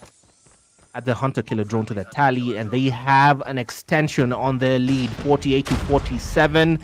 They now take the lead for the final 10 seconds of P3. Sage Gaming have control on Combine. And they get the kills on the rotation, at least one. Nebula still has the Annihilator with 5 shots in his back pocket. Oh, decides to put it away. I don't know why he did that. Maybe ran out of time. Either way, we're going towards the next hill here. But again, rotation 1 by the side of J Black. But they have been bullied out now quite dramatically as Levi and Nebula still finding kills. Eventually, a bit of utility coming up a clutch for the side of J Black, but not for very long as we get to see Mr. I'm not going to try and butcher the name again. KXQ. It's just, these names are crazy to me, guys. I'm sorry. Either way, a bit more utility being used and time still going the way of Sage Gaming here. Fantastic stuff. They've woken up a little bit on the map and making it as mixy as possible as they force those spawns from the side of J Black as far away as possible. Combine a very enclosed map here. These points are very claustrophobic. Even as exposed as they are, they're very enclosed here. And this is P4 with 20 seconds left. None of the teams have hit 100 as of yet. And Sage Gaming in the lead, closing in on that exact number. 10 seconds left on P4. We find ourselves on that very KG P1 again in just a moment. In 5 seconds. Who's at P1? It's Aimless. Pre-aiming, pre-firing, but gets dropped by Nebula. As the hill unlocks. It's 102 to 56 in favor of Sage. And now this is the same script we've been seeing so far. J Black keep it close on the score count. They stay within staggering distance on each game, and somehow I'm praying this is not what we've been seeing so far, where they completely collapse on comms and cannot hold the line. 108 on 60, 40-point gap. And growing. 40-point gap and growing because you can see Sage Gaming playing a little bit better in terms of rotation, getting the trades. Look at 2 players in the hill soaking time while they have additional players fighting for more control. Now that they've just lost 3 players around the hill, they're still getting time. Eventually the break comes through and it's going to be Naga trying his best to get a few more, but he gets taken out by the streak.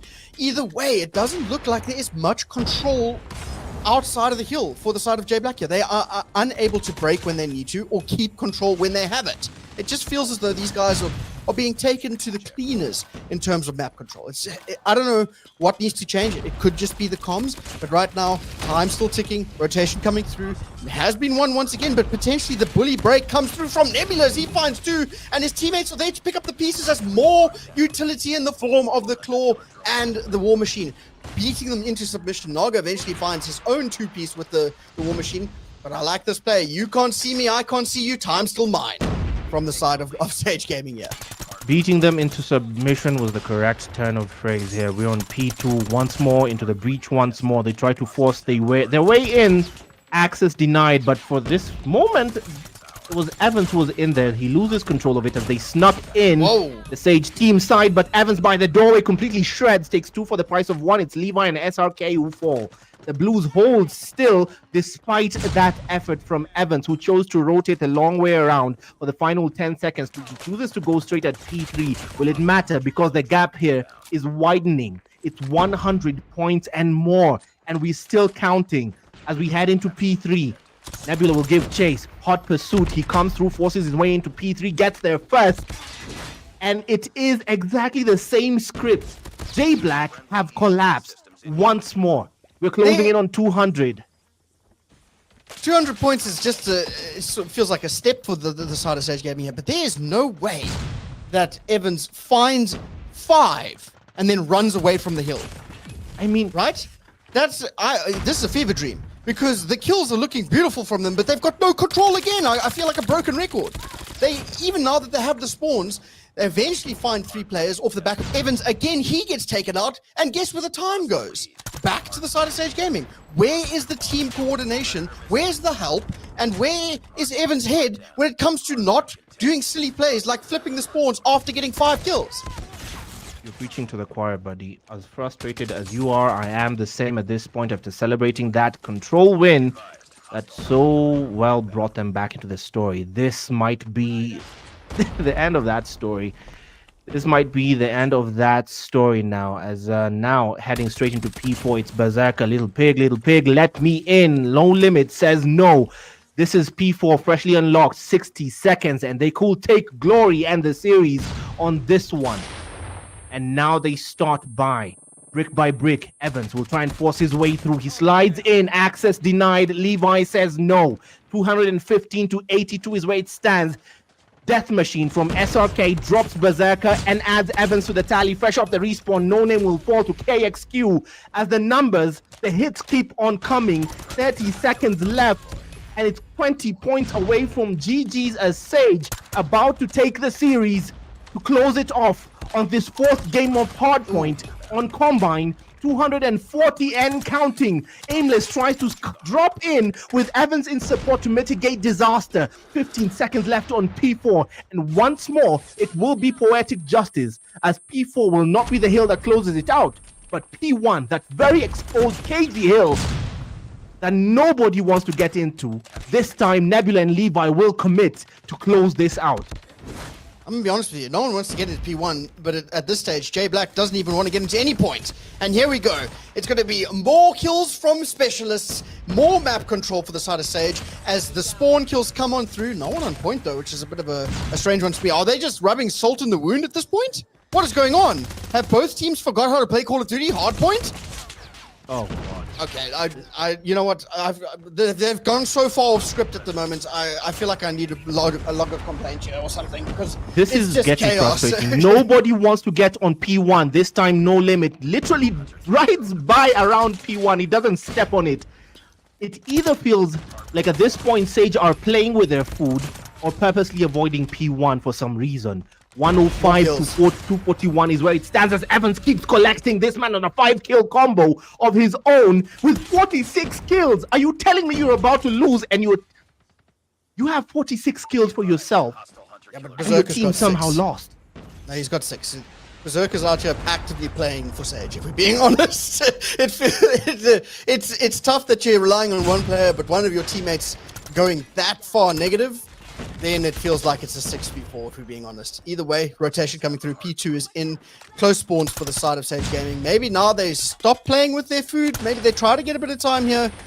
But the break has to be perfect and quick. But Naga actually holding strong here for the boys in orange, getting a couple more of these kills. But the break is now eventually in, and inevitable as the sun coming up in the morning. It's going to be more specialists. 3 seconds. Why are we running out of the point? There we go again. Playing with their food, and I don't get what's the point of this. I mean, what's the point? No one is going for a nuke. Why are you doing this? Why? Am I missing something? I'm gonna be honest here. Might be a hot take, but this is a really bad showing for Sage. This is not what you want to be from a top tier team. These guys are getting off the point to get more kills, to look more flashy. And from a competitive integrity point of view, this looks cool. You're playing in African region. This is for the World Championship qualifiers. You play like this at the World Championship, you are going to get stomped. Yeah. You are going. You won't even get 10 points if you play like this. So I mean, somebody call the locksmith, because these guys are not locked right now. They need to lock in. 2 seconds is all they need, and burning time to look flashier is a very poor way to pad your ego, and I'm going to call them out for it right now.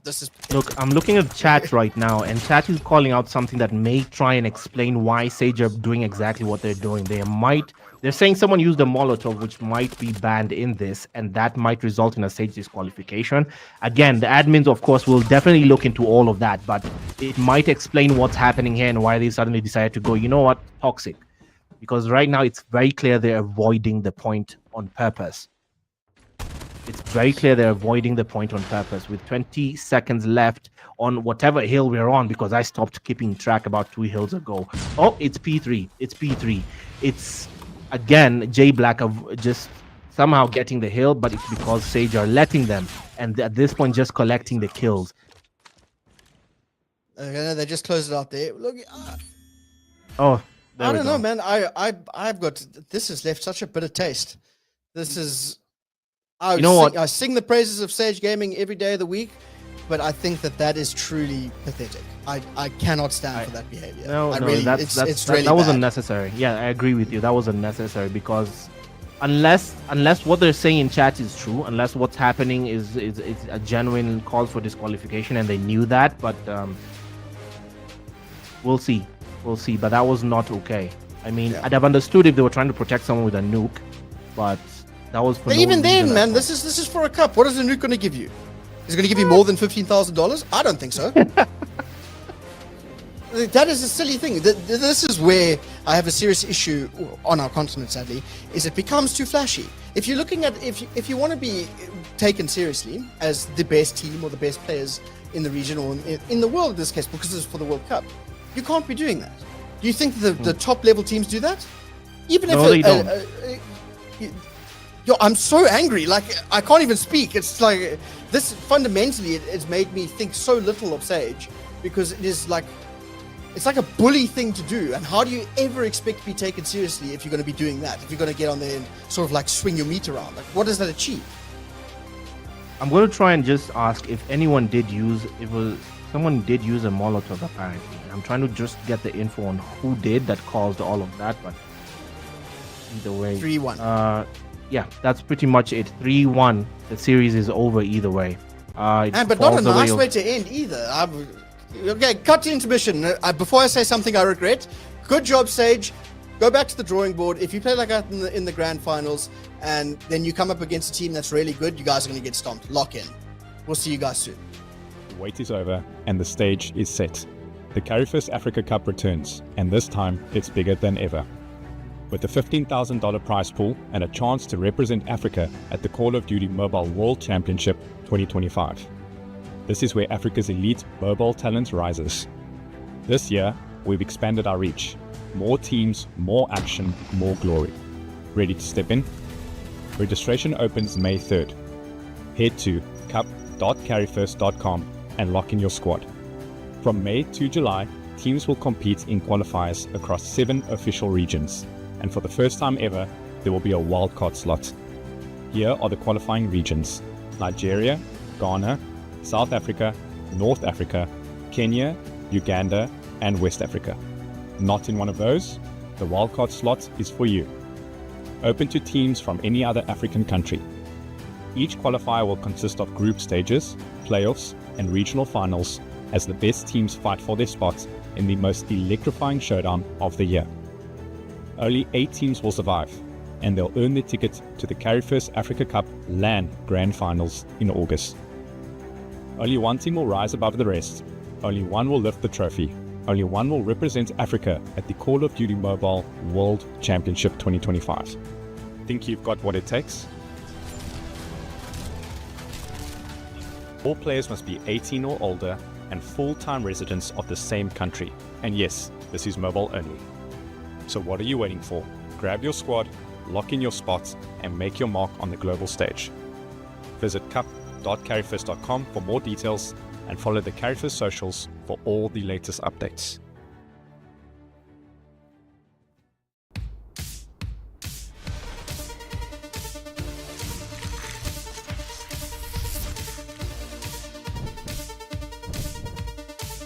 Come on, are we playing? Yeah.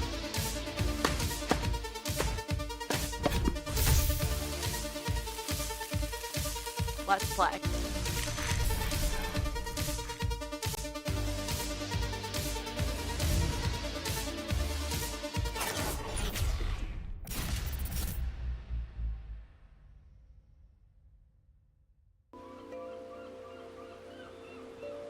Being in Africa,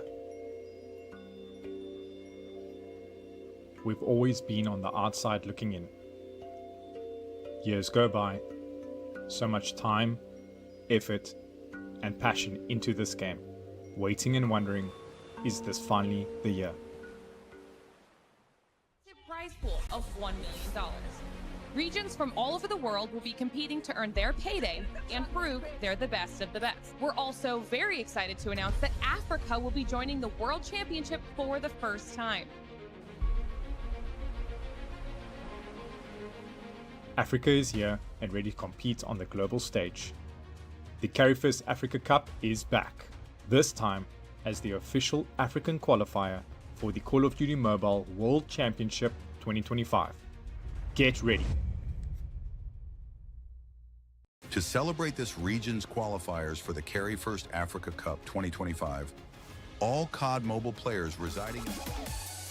And we're back. We're back. Trout has calmed down on his side. I threw a bit of water on his face. Yeah, Bit of, I'm exorcism. relaxed, but relaxed. He's relaxed.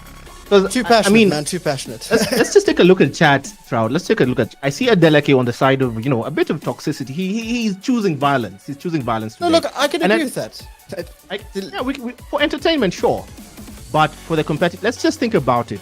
For what you saw on the actual Call of Duty Mobile World Championships on the CDL stage, that never happens. Regardless of what advantage, whatever team, if Godlike had that advantage last year, I mean, imagine doing that against Godlike. They will cook you, man. No, but look, there's a difference. I get behind if you're smashing a team, and you know that they were toxic going into it, or vice versa, and you could shoot bodies, a little bit of trash talk. That's healthy for the scene. It's in all esports. But to actively throw a map because you want to look better, that's called stat padding. And then you can have the most insane stats, get into the World Championships, get 10 points in hardpoint. You know what I'm saying? Like it's, and you know what? I think what makes it better and what's sort of vindicating for me is this looks nice and flashy in the West African region, but put them up against the South Africans, and we saw this. Remember how everyone was looking down on Noxious Gaming at the World Champ at the African World Cup in Nairobi last year. The South Africans were the second team, right, in South Africa. The first team didn't even come to the event, and they didn't lose a map. They did not lose a map. I get it. I feel the big wheel turns. That's all I'm saying. Let's leave it at that. Anyways, the reason why we're back is not to complain about poor sportsmanship. What just happened? Yeah, it's because there was a forward in the lower bracket, and it's going to be the same teams, J Black versus Sage, in the grand finals, with Sage taking a map advantage in the best of 7. There we go. So anyone who just joined up and is trying to figure out what the heck is happening, we just witnessed the first game, which was Sage versus J Black. Whatever team lost was supposed to face off in the lower bracket in what we call the Shadow Realm against Teranga Esports. We just got the update that Teranga Esports have forfeited their place in the tournament. Tragic. So no qualies for them, eh? Unlucky. Unlucky. So what we see is once more into the breach, once more rinse, repeat. We do this again. It will be Sage versus J Black once again. Best of 7, this time, different maps. Maybe different team mentality. I don't know. We'll have to just wait and see. Either way, if I was a betting man, don't forget that you can use some of the winnings from your bets with the 20% off at the Carry1st store on COD points to buy some awesome things in the new season of Call of Duty Mobile, exclusive to the West African region right now during this qualifier. So go ahead, spend some money on the new season. The new season, and the of best course, platform. Just 96 hours old. And I have been failing at ranking up myself, but hey, a bit of COD points would, ease the pain for myself. And if you want to get your squad into this tournament, if you want to get yourself into this tournament, head on to cup.carry1st.com and get your team in before registration closes. Just go into what region applies to you.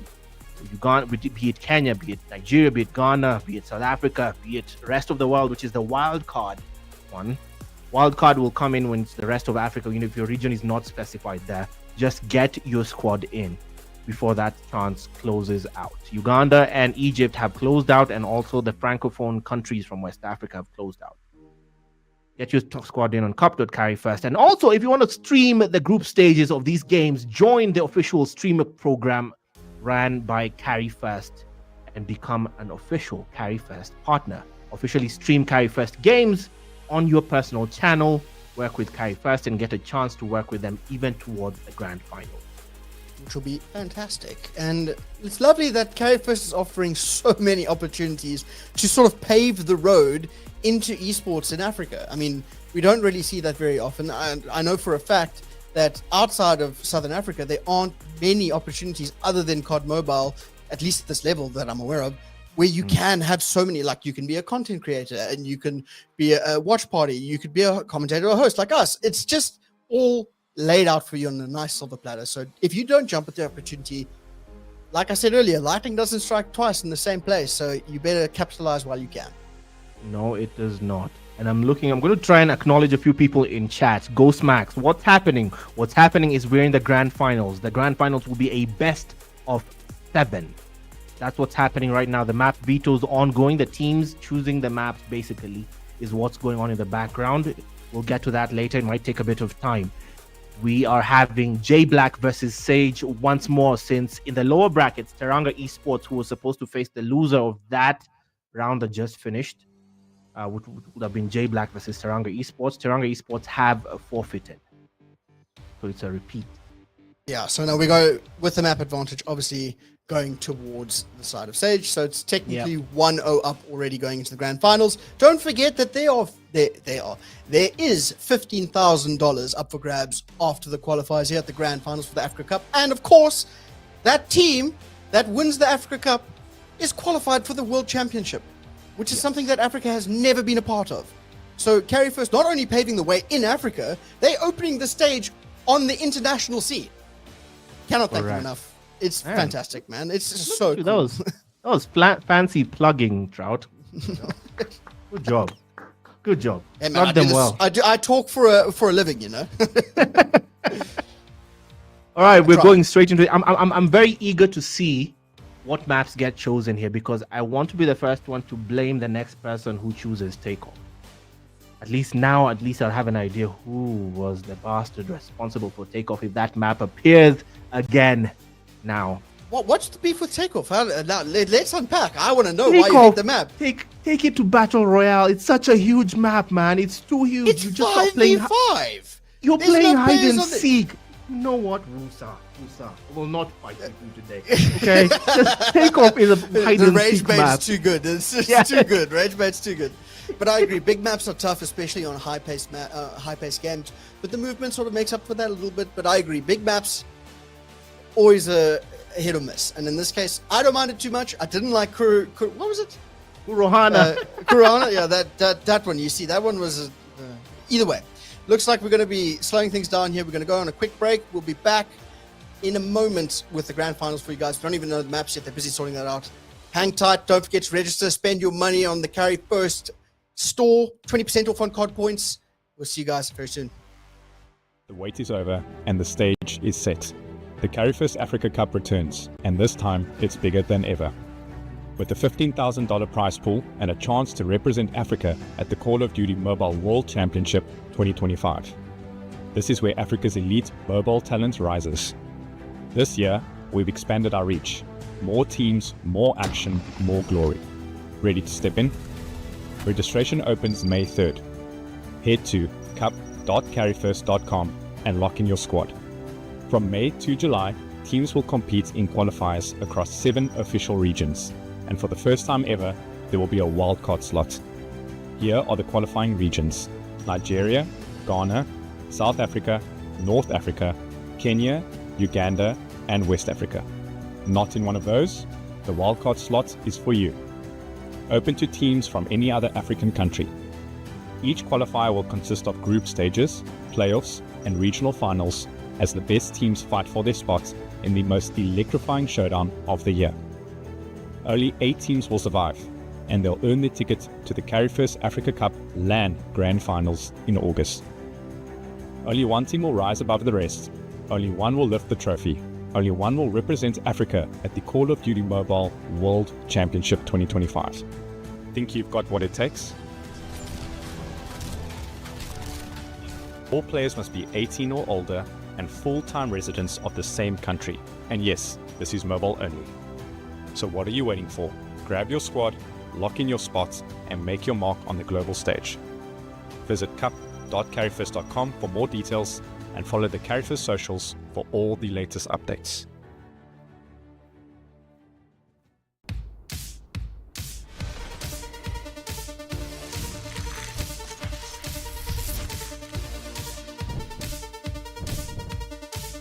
Come on, are we playing? Yeah.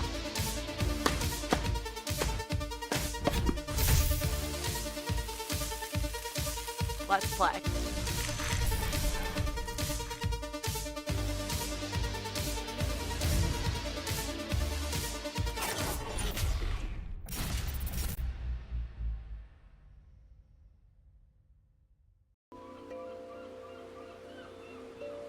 Being in Africa,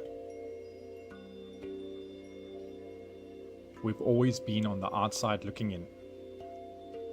Years go by, so much time, effort, and passion into this game, waiting and wondering, is this finally the year?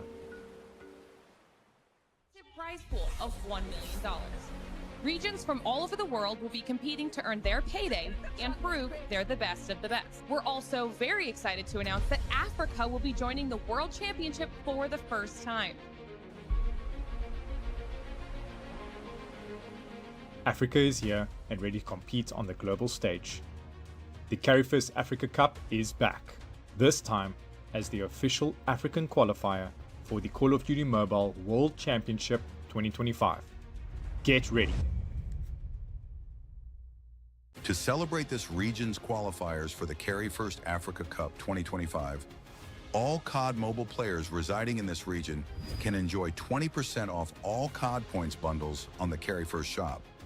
If you've never used the Carry1st shop before, now's your chance to try out for the first time using the promo code CODM90 to get 90% off ADCP.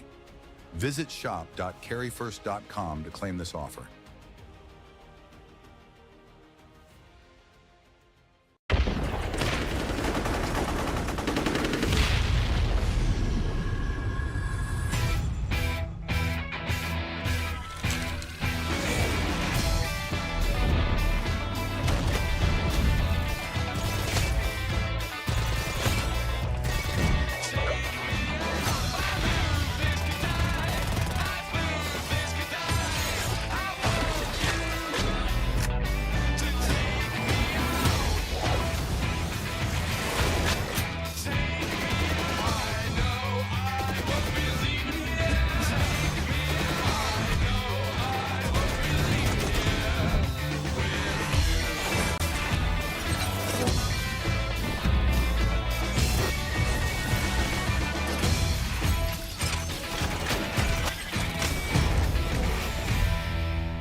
And we're back for the moment.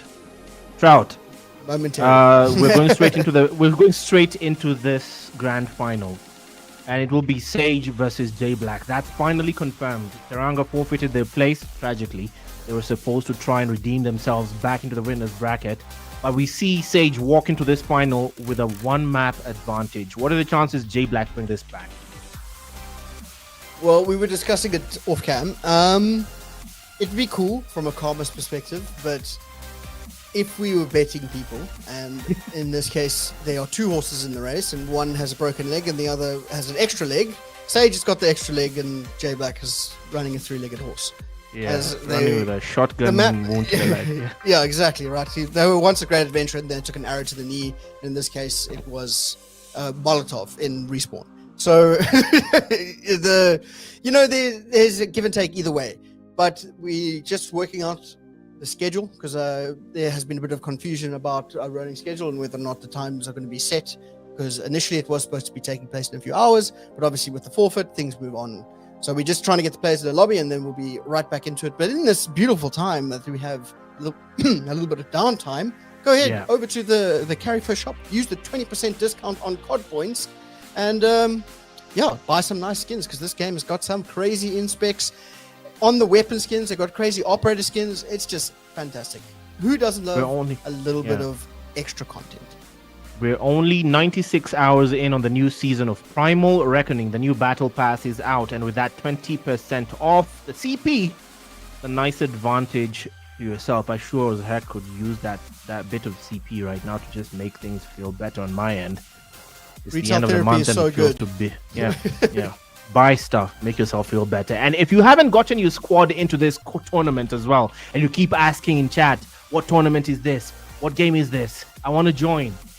Those details on your screen right now. Head on to cup.carry1st.com and check out what region your qualifiers are on and what dates those are at.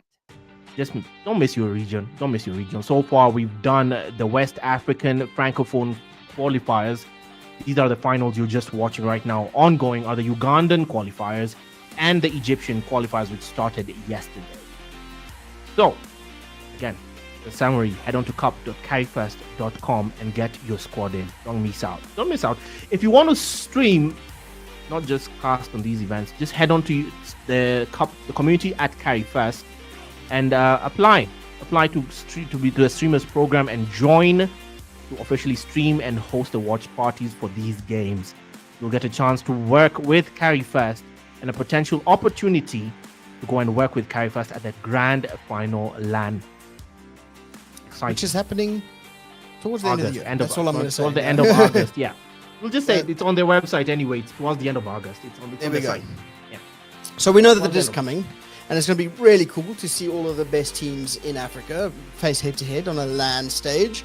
No connection issues. It's just going to be pure Call of Duty talent. Either way, we have one more game for the evening to come up. And as soon as it's there, ready to go, we'll bring it to you guys live. Obviously, I'm in Cape Town and Nairobi on the other side of the continent. Either way, we'll bring it to you as soon as it's ready. For now, I know you don't like the ads too much, but unfortunately, we have got to play the cards that we are dealt. So we'll be back right after this. But before we go, Well, before we go. I forgot. Before we go, there's this thing I usually do. Is there a prize pool for the regionals, Hasashi? Yes. The prize pool for the regionals is 50. We can throw that fancy $15,000 card there. The prize pool for these qualifiers is that amount on your screen right now. So whatever currency your country operates in, convert it with that money over there. $15,000, Hasashi. And the chance. Again, the African qualifiers are your chance to qualify for the Call of Duty Mobile official World Championships. This is the first time Africa gets a ticket to play in the official Call of Duty Mobile World Championship. So $15,000 and your ticket to the Call of Duty Mobile World Championship. That's not a money. I usually have a trend out. It's a Call of Duty Bible verse, and I never go a live stream without saying it. And we're approaching the final. And no, save it. You're gonna get it as we're loading in. Save it for when you're loading in. I know what you're gonna say. You got to. That is a beautiful verse. I agree. Like I said, you're a poet. Save your preaching for when we're loading in. Either way, we'll be back after a few minutes. just trying to get all the kinks sorted out. We'll be right back. All right. The wait is over and the stage is set. The Carry1st Africa Cup returns, and this time it's bigger than ever. With a $15,000 prize pool and a chance to represent Africa at the Call of Duty Mobile World Championship 2025. This is where Africa's elite mobile talent rises. This year, we've expanded our reach. More teams, more action, more glory. Ready to step in? Registration opens May 3rd. Head to cup.carry1st.com and lock in your squad. From May to July, teams will compete in qualifiers across 7 official regions, and for the first time ever, there will be a wildcard slot. Here are the qualifying regions: Nigeria, Ghana, South Africa, North Africa, Kenya, Uganda, and West Africa.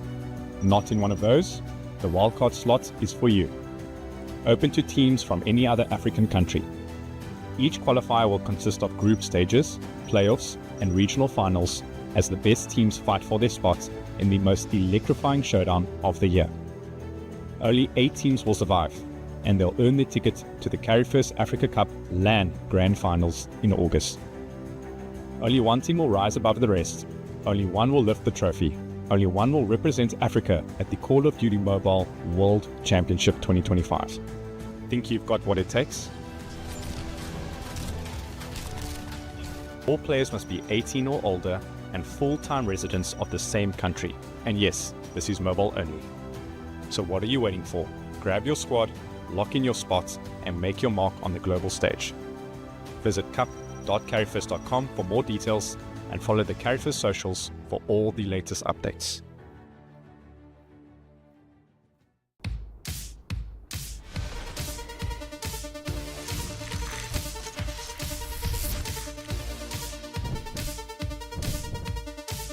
Come on, are we playing?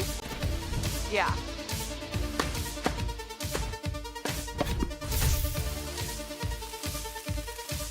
Let's play.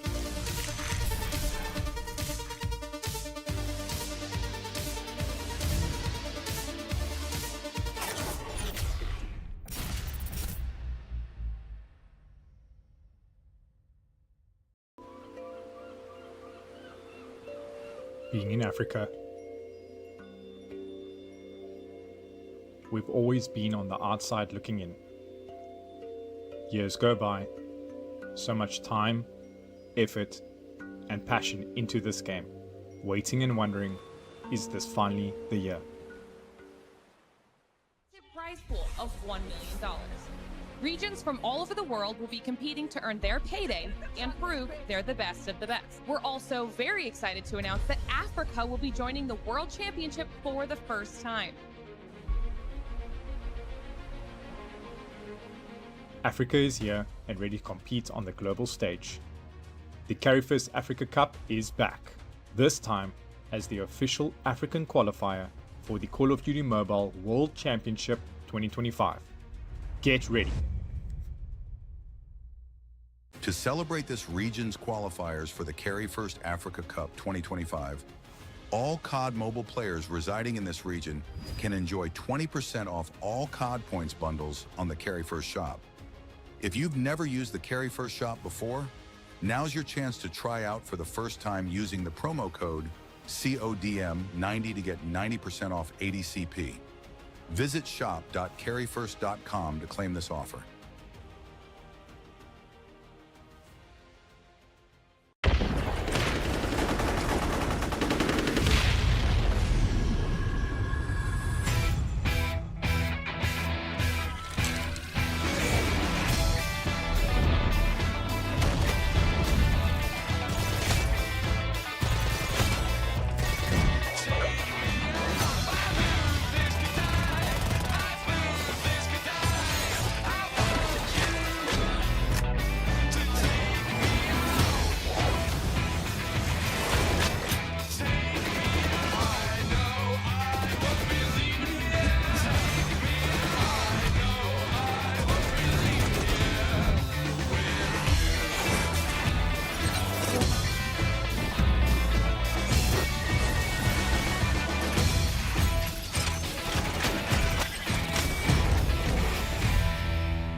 Well, we're back. We're back. That was a pretty beautiful. short break. I love the, and we're back. That's beautiful. There's literally nothing else to say to that. We're back. Sometimes just keep it we are. simple. Here we are. And we're going straight into it. No more time wasting. This grand final, this West African Francophone country's finale comes to a head now, and it's just going to be a rinse, a repeat.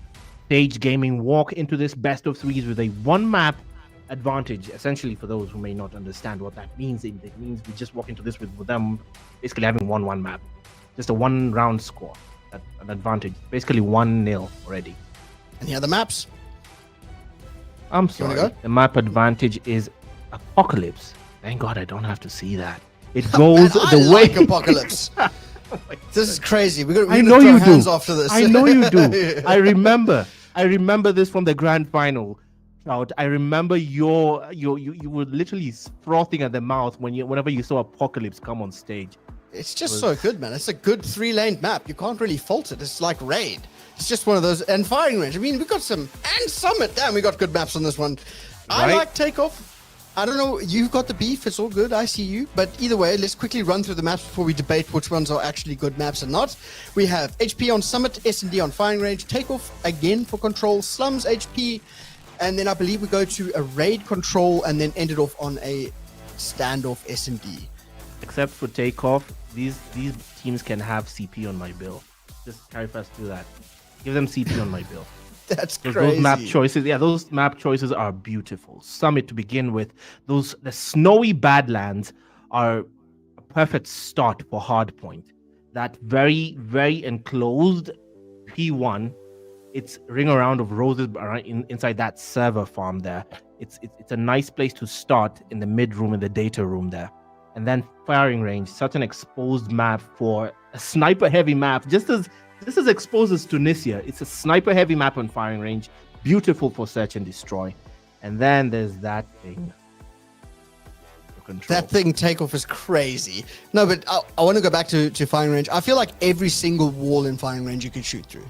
It's like you really have a very little cover unless you are behind the sandbags over towards behind, I don't know, maybe the main building. But even then, it feels like the amount of pre-shots that you can do in this game, specifically looking for players because you know that surface is wall bangable, is crazy. And we get to see a lot of these are all, again, the maps that you get to see the best plays are the ones that are played the most because they know these crazy things like the lineups, where to look, how to deny a plant.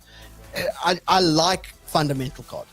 If you couldn't tell, I mean, not me going into all the analytics about every map would give you any idea of that. I like good old school COD.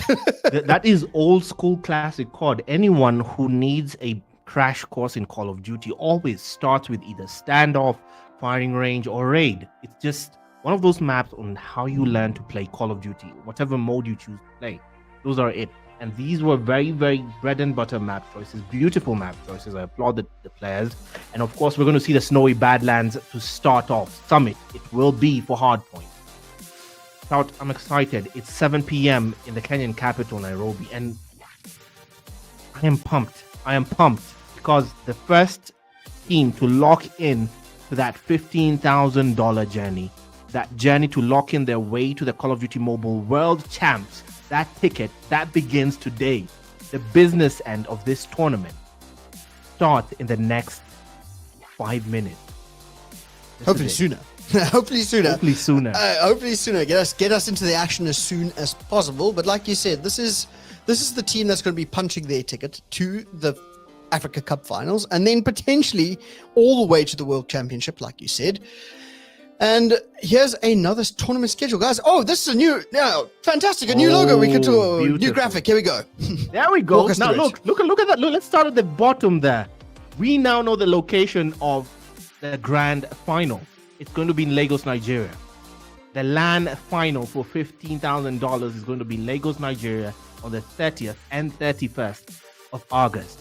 Clear out your calendar. Calendar. Man, I love my calendar. It's my favorite thing. Just a reminder that we're still African there. So for the 30th In case of you weren't August. aware. Yes. So the 30th and 31st of August will be where the grand finals will be, the dates rather, in Lagos, Nigeria. Looking forward to that. Meanwhile, the prerequisite, the prequel to that will be the Nigerian qualifiers who see their end on the 3rd of August.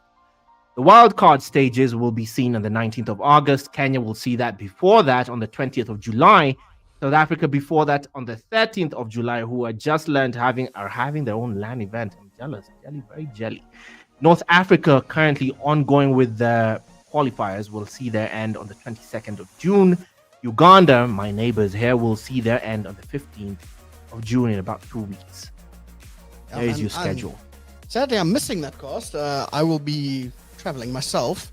So you're gonna have to take the reins, my friend, as if you're not doing it now, to be honest. Anyways, let's not forget, if you have a smartphone that can play Call of Duty Mobile and you're on the continent and you are outside of the Francophone West African region, go ahead and register, because you can. As it's free, go to cup.carry1st.com and you might have a good shot at the $15,000 if your team makes it all the way to the top. So get your grind cap on, go back to the mill, sharpen your swords, and in this case, say your fingers, because you got to wear those funny little finger glove things what are those for? The finger gloves, they're supposed to prevent sweating on your screen. I see. Yeah, okay, yeah. so when you're feeling like you're sleeves. tweaking out properly, Yeah. and you're like, oh, okay, I got the sweaty hands, palms are sweaty, knees weak, arms are heavy, type deal. Yeah. You got to get There we yourself go. get your finger gloves on, and then you won't be missing any shots. Get your team locked in, and yeah, man. We're seeing the map evolve. choices again. We just have to remind you of how beautiful those map choices the players made. Again, it's an Netherlands company. Just give these players CP on my bill, man. Just give them the CP. Give it to them. Because Summit, firing range, and then that other one over there. Salams, then raid, then standoff. Lovely map choices. Do you think we're gonna run the distance? Yes, we can. We can. If J Black No. just nut up. Not we can. Do you think we're going to?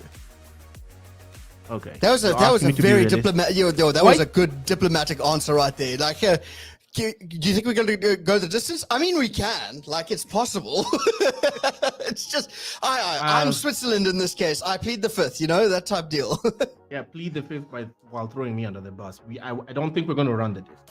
Based on what we've seen so far, realistically speaking, I do not think we are going to run the distance, especially if J Black.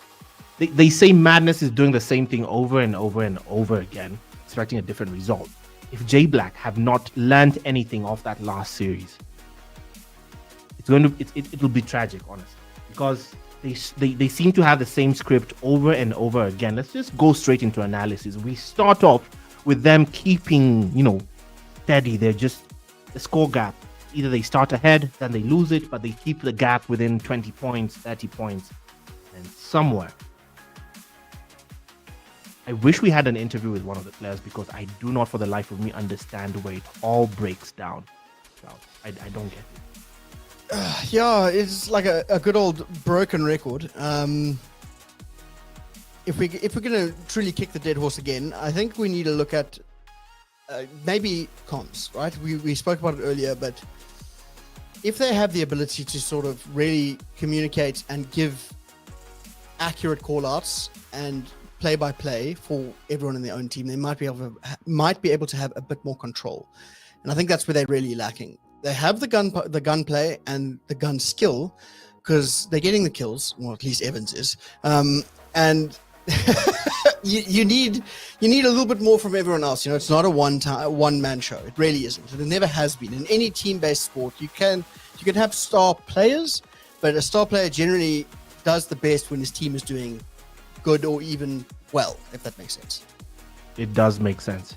It does make sense, because wow. Okay, so update. Wow. The voice of God, also known as Reggie, has given us some beautiful wisdom in the ear. Sage Gaming takes map number 1 due to time delay. Forfeit goes 250. Oh, damn. That's crazy. That was the quickest game of Hardpoint I ever seen in my life. So they're currently 2 up. They only need another 2 maps to win the series. And man, that would be really sad to go down. To go down in a forfeit grand finals, guys. Come on now, lock in. We don't even get to see Summit. I mean, why? I mean, Guys, you know what? Now I'm please. genuinely as pissed off as you are. Like, look here. This is something. Take this with a bucket of salt, chat. The reason why Africa isn't taken seriously is for instances like this. You cannot be. This is grand finals. It's a Sunday night.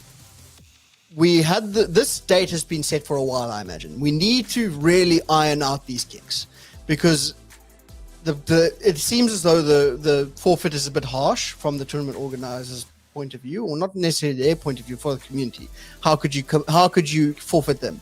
But there's a schedule to stick to. You got to be able to show up when you expect it to. You can't bleed the clock, you know? You can't be a torture. I'm looking at chat, and Adeleke Ademola, he'd been rough on us because of, admonishing Sage for what they did in the hardpoint match. But what you asked, what's causing the delay? What's causing the delay is J Black have not come into the lobby yet fully. That's why. Basically, they're late. They're late to the grand final. Africa time is real, guys. Yeah, which makes no sense because they were just here. So, yeah. Well, either way, to drown your sorrows, get yourself some retail therapy in the form of skins with 20% off at the Carry1st store on COD Points with the new season. Primal Reckoning, the new season, 96 hours in, and I am failing to rank up. Failing badly. But I will soothe my heart with that 20% off on those CP, that glorious CP. Celebrating the West African Francophone qualifiers currently happening right now on your screen. If we can get one match underway in this grand final. I beg for a map, at least one. Actually, no, I want to see all of the maps. Come on, guys, we got to lock in here. This is not ideal. Anyways, I think what we're going to do to be safe so that we don't run out of our word count for the day, because, as men, we only can say so many words before we run out. Either way, we're going to be taking a quick break here. And as soon as we have anything concrete, we'll be right back. See you guys in hopefully just a few minutes, if not less. The wait is over and the stage is set. The Carry1st Africa Cup returns, and this time it's bigger than ever. With a $15,000 prize pool and a chance to represent Africa at the Call of Duty Mobile World Championship 2025. This is where Africa's elite mobile talent rises. This year, we've expanded our reach. More teams, more action, more glory. Ready to step in? Registration opens May 3rd. Head to cup.carry1st.com and lock in your squad. From May to July, teams will compete in qualifiers across 7 official regions. And for the first time ever, there will be a wildcard slot. Here are the qualifying regions: Nigeria, Ghana, South Africa, North Africa, Kenya, Uganda, and West Africa. Not in one of those? The wildcard slot is for you. Open to teams from any other African country. Each qualifier will consist of group stages, playoffs, and regional finals as the best teams fight for their spots in the most electrifying showdown of the year. Only 8 teams will survive, and they'll earn their ticket to the Carry1st Africa Cup LAN Grand Finals in August. Only one team will rise above the rest. Only one will lift the trophy. Only one will represent Africa at the Call of Duty Mobile World Championship 2025. Think you've got what it takes? All players must be 18 or older and full-time residents of the same country. And yes, this is mobile only. So what are you waiting for? Grab your squad, lock in your spots, and make your mark on the global stage. Visit cup.carry1st.com for more details and follow the Carry1st socials for all the latest updates.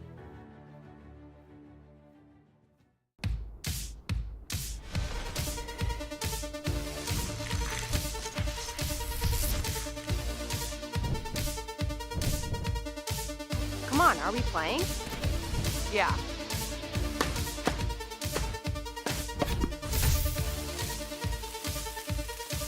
Let's play.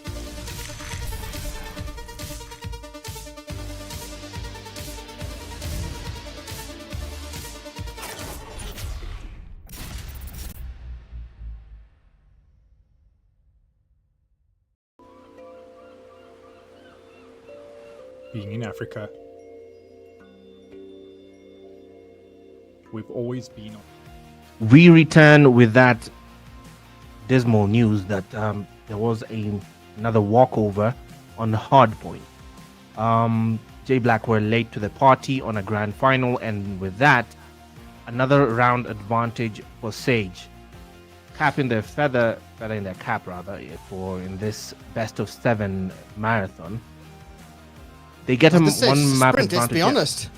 Yeah, it's, We're bleeping and bounding through these maps, and we're going into the next one. This is the update as a 4v5. And if I'm not mistaken, if they don't get a 5th player by takeoff, it's an automatic forfeit, which means we would have only seen one game. So let's hope that these guys pull themselves towards themselves, get up, surely now. Firing range, S&D, 4v5. Maybe we can pull it off and they bring their play back. We get to see the best reverse sweep of all time. And I was truly in J Black's court. I was about at the end of the game where they were being bullied. But again, in the same breath, you've got to be as objective as possible. And this is also pathetic. It's like, come on, guys. This is anyway. I'll take solace in the fact that we're seeing firing range start At the very least. S&D. Yeah, at the very least, we'll see firing range. It's going to be S&D. Off the back of that, the score right now hangs 2-0 in this best of 7. The advantage swings the way of Sage Gaming. Can a 4-man J Black team hold the line? I saw your reaction there. That little smirk. I saw it. Who's the player that's not there? Yeah, we're about to find out. We're about Because to find it's like, out. if Evans is not there, Evans, but I don't think Evans really.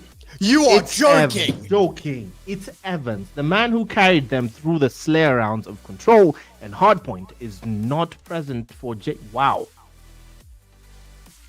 Yeah, so production just let Okay. us know that it is Evans that's not there. Yeah. For every reaction you're seeing, we have someone telling us Yeah. about here that something is happening. So the reactions you're seeing are raw. It is Evans for the side of J Black, who is missing. Evans, if you remember. But is it still a 4v5? Yeah. So Evans is missing as it stands, and we're getting info. I'm gonna do the fancy info in the ear thing, and we're 5v5. getting info. Yeah, we're getting info now. It's 5v5. We have a complete squad. No complete squashing to be expected as we walk into search and destroy on firing range. That glorious Black Ops map.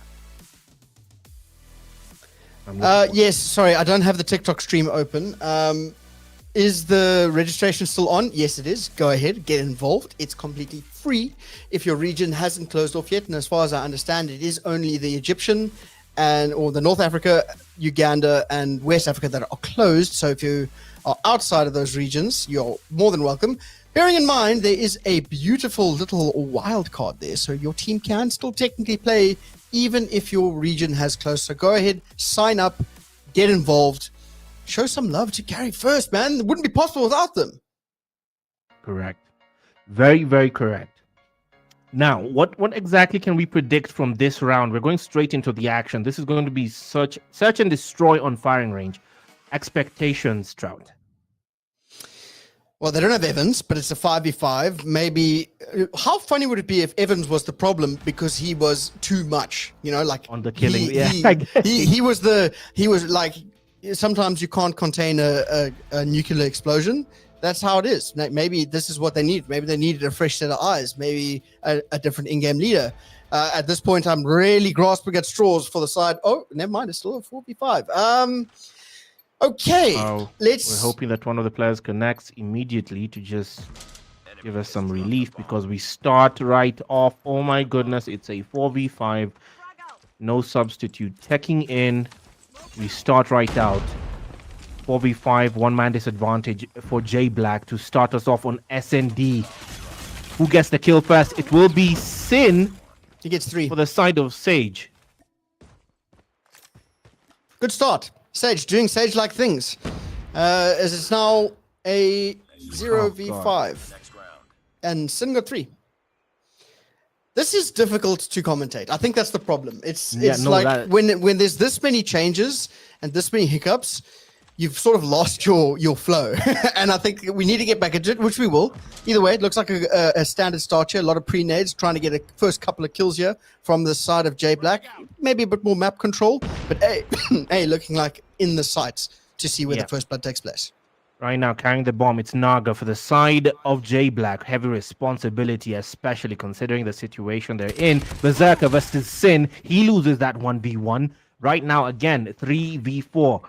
That trade completely eviscerated. It now means nothing. They're back to that one-man disadvantage. And now, by that site, it's no limit who gets dropped by Dams. Sin. He sees the man up top. Man playing Obi-Wan Kenobi on the high ground as Naga drops. Sin will run straight going melee, but Dams just escapes just in time. No Name will get dropped. Traded in. He did trade in. One player, yeah. 1v1 now. Dams try to get some good timing. Can't quite find it. Gets the shots, but in the process gives away his position. Sin still alive by the skin of his teeth. Dams has to go pick up that bomb and get it down with 45 seconds to work with, but he is playing, hide and seek. He finds the first one, tag, you're it. Now a 1v1. This will be an insane clutch. I believe it'll be a 1v4 if I'm not mistaken. But he doesn't have that bomb in hand. 30 seconds to work with. SRK, sniper in hand. What's this timing going to look like? We are slow walking. The quick scope is in. 2 rounds. Sage Gaming. That was fast.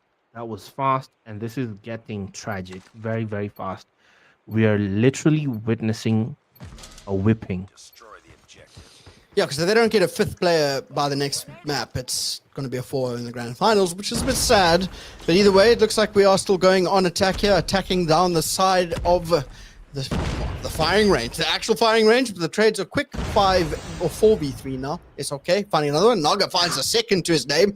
2, but he gets traded. Not him. Berserker gets taken out by Sin. Oh my but Naga falls anyway. A 1v3 for No Name. No, it's okay. Trying to get fancy with it. Yeah, SRK by the trailer. No Name tries to get into the trailer. 1v1 there, and No Name loses it. It's getting a bit predictable. Yeah, 3-0. Yep.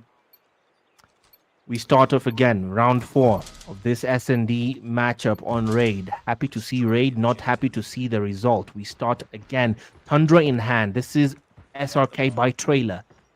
On the other side of jungle, Sin. You can't get a double like that.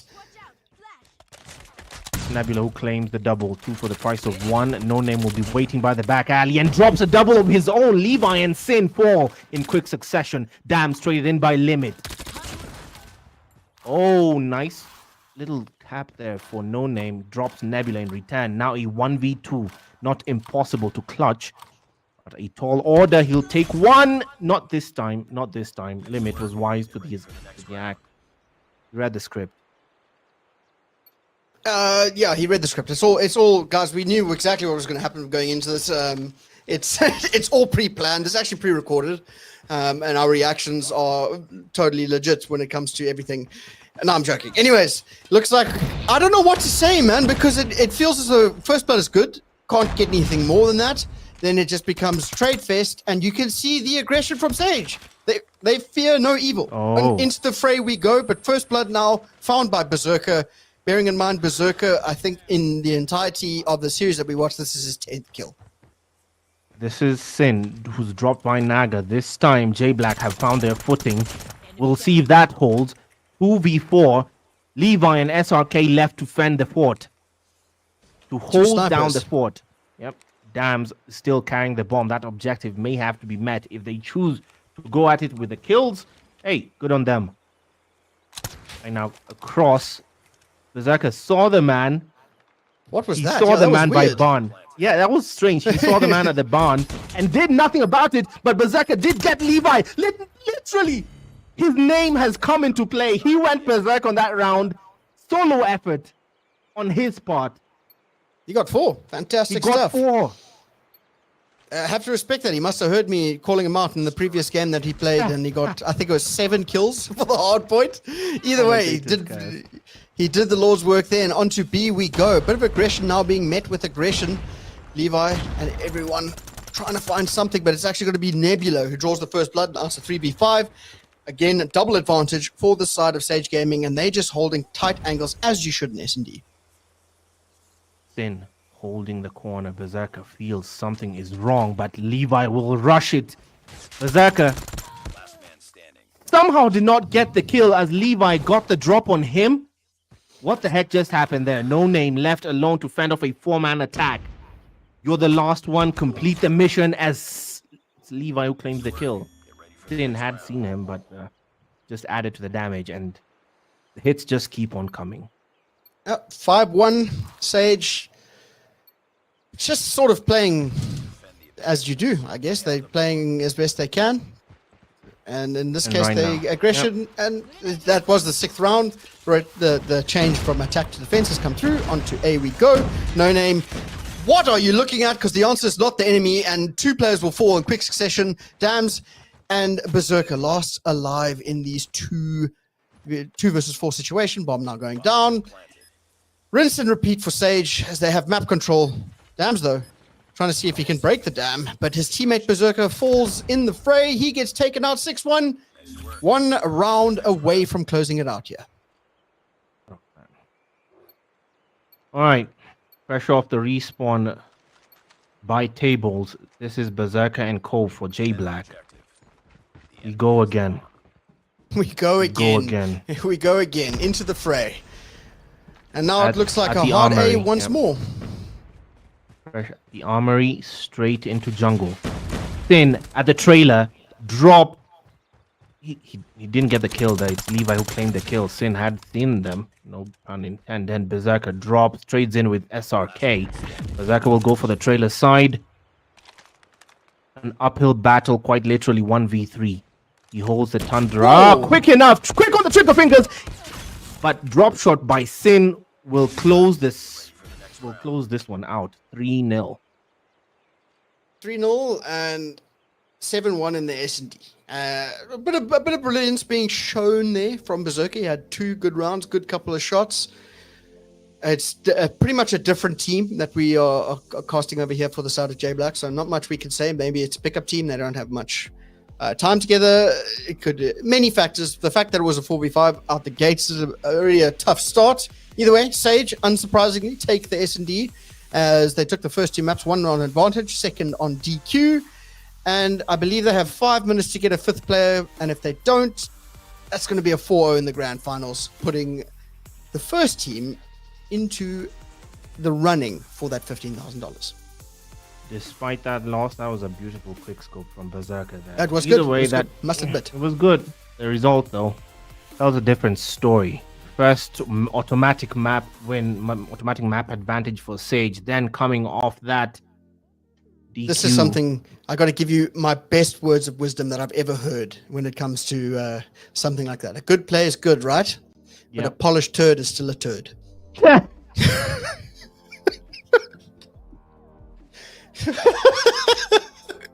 Either way, it's now time is ticking for the side of J Black, and it's now falling to that so glorious map. I will that also glorious map that I love so much. It's Takeoff, taking away our feelings. At this stage, these guys are taking longer to get into the map than my father when he left. But we move. we move. One step at a time. His ship sank so fast. I didn't have time to just.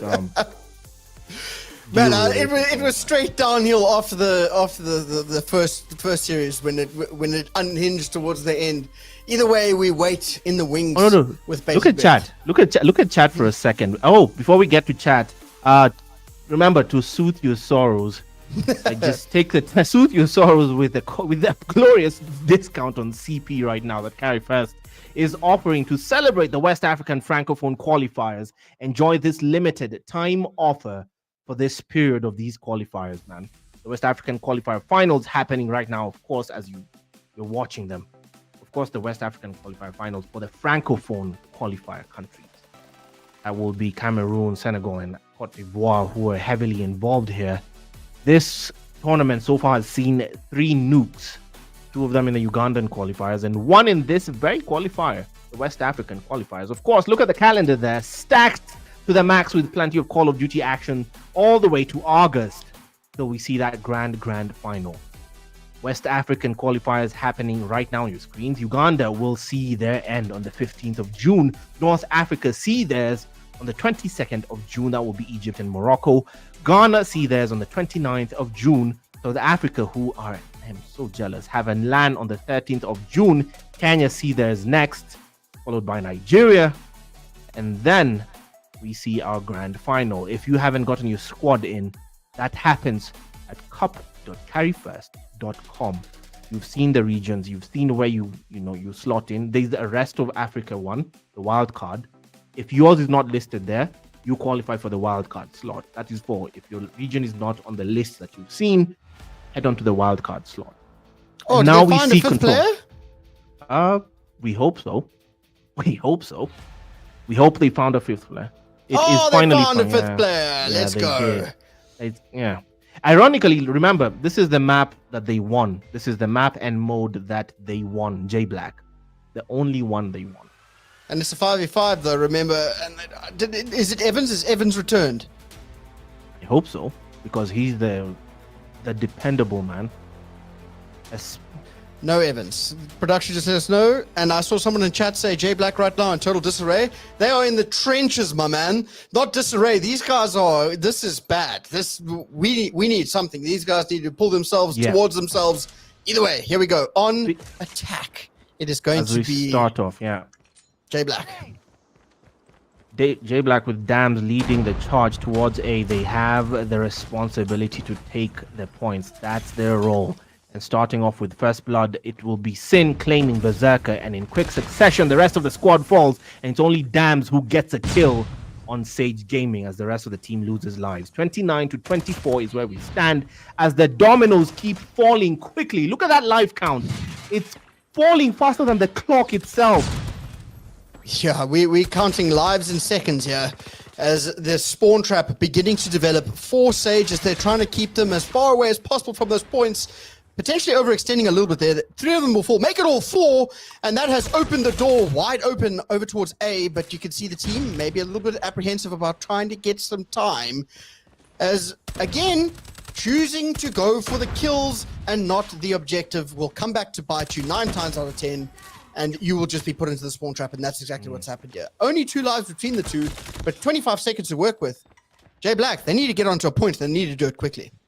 Commend J Black for bringing this back, because it was 26 lives to 20 when we started. Now they brought it back in the life count, but the objective still yet to be met. The clock running down and fast on them. Someone has to get on a hill and stop that clock. At that B site, it's Nebula holding steady.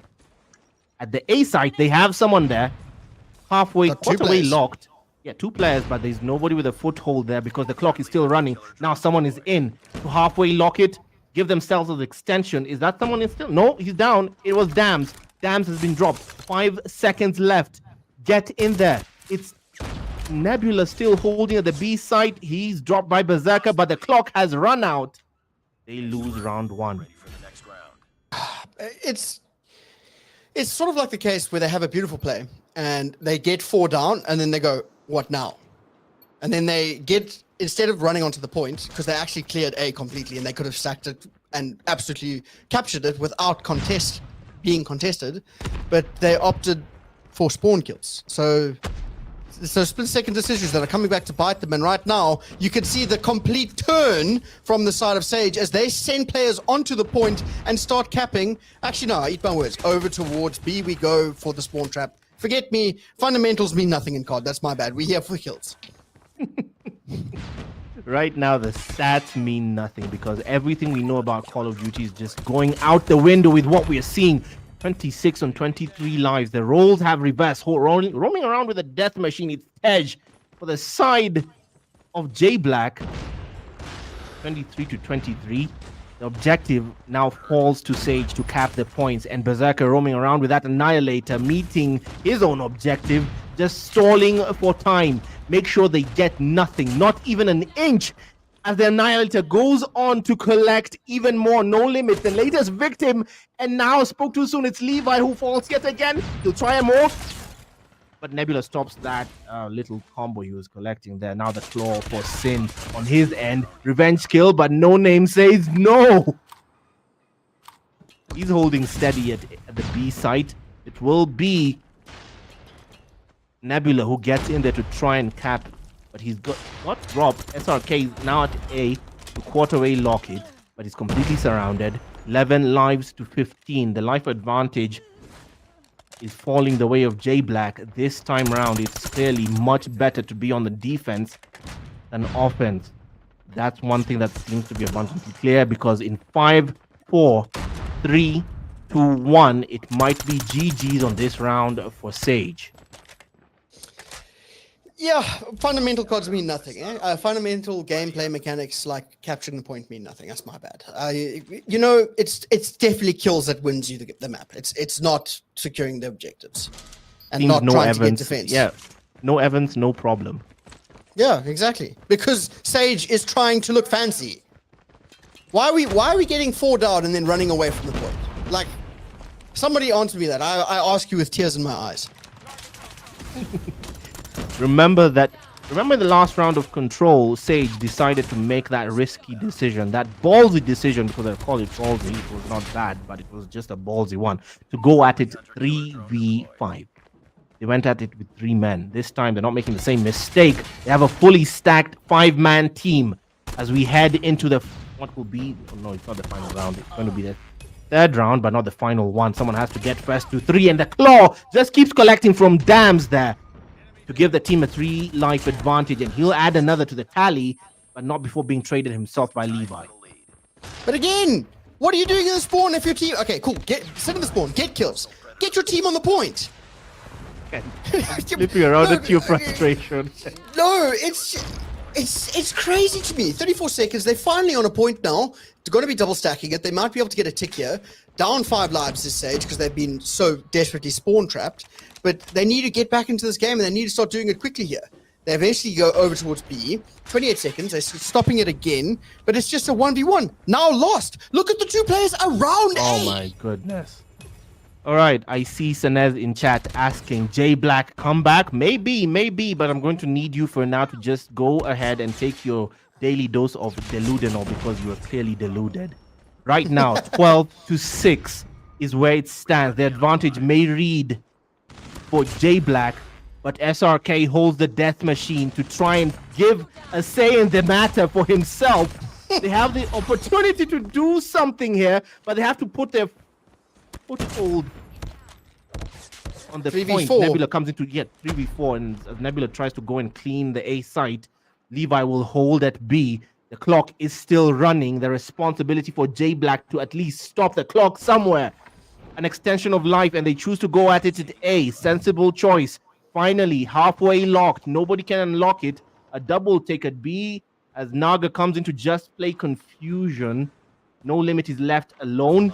It might be the extension they so badly need. Now it's 3v1. No Limit, not impossible. It's quite literally no spawns left. He needs good No timing. Limit on his He needs own. good The death timing. machine. Oh!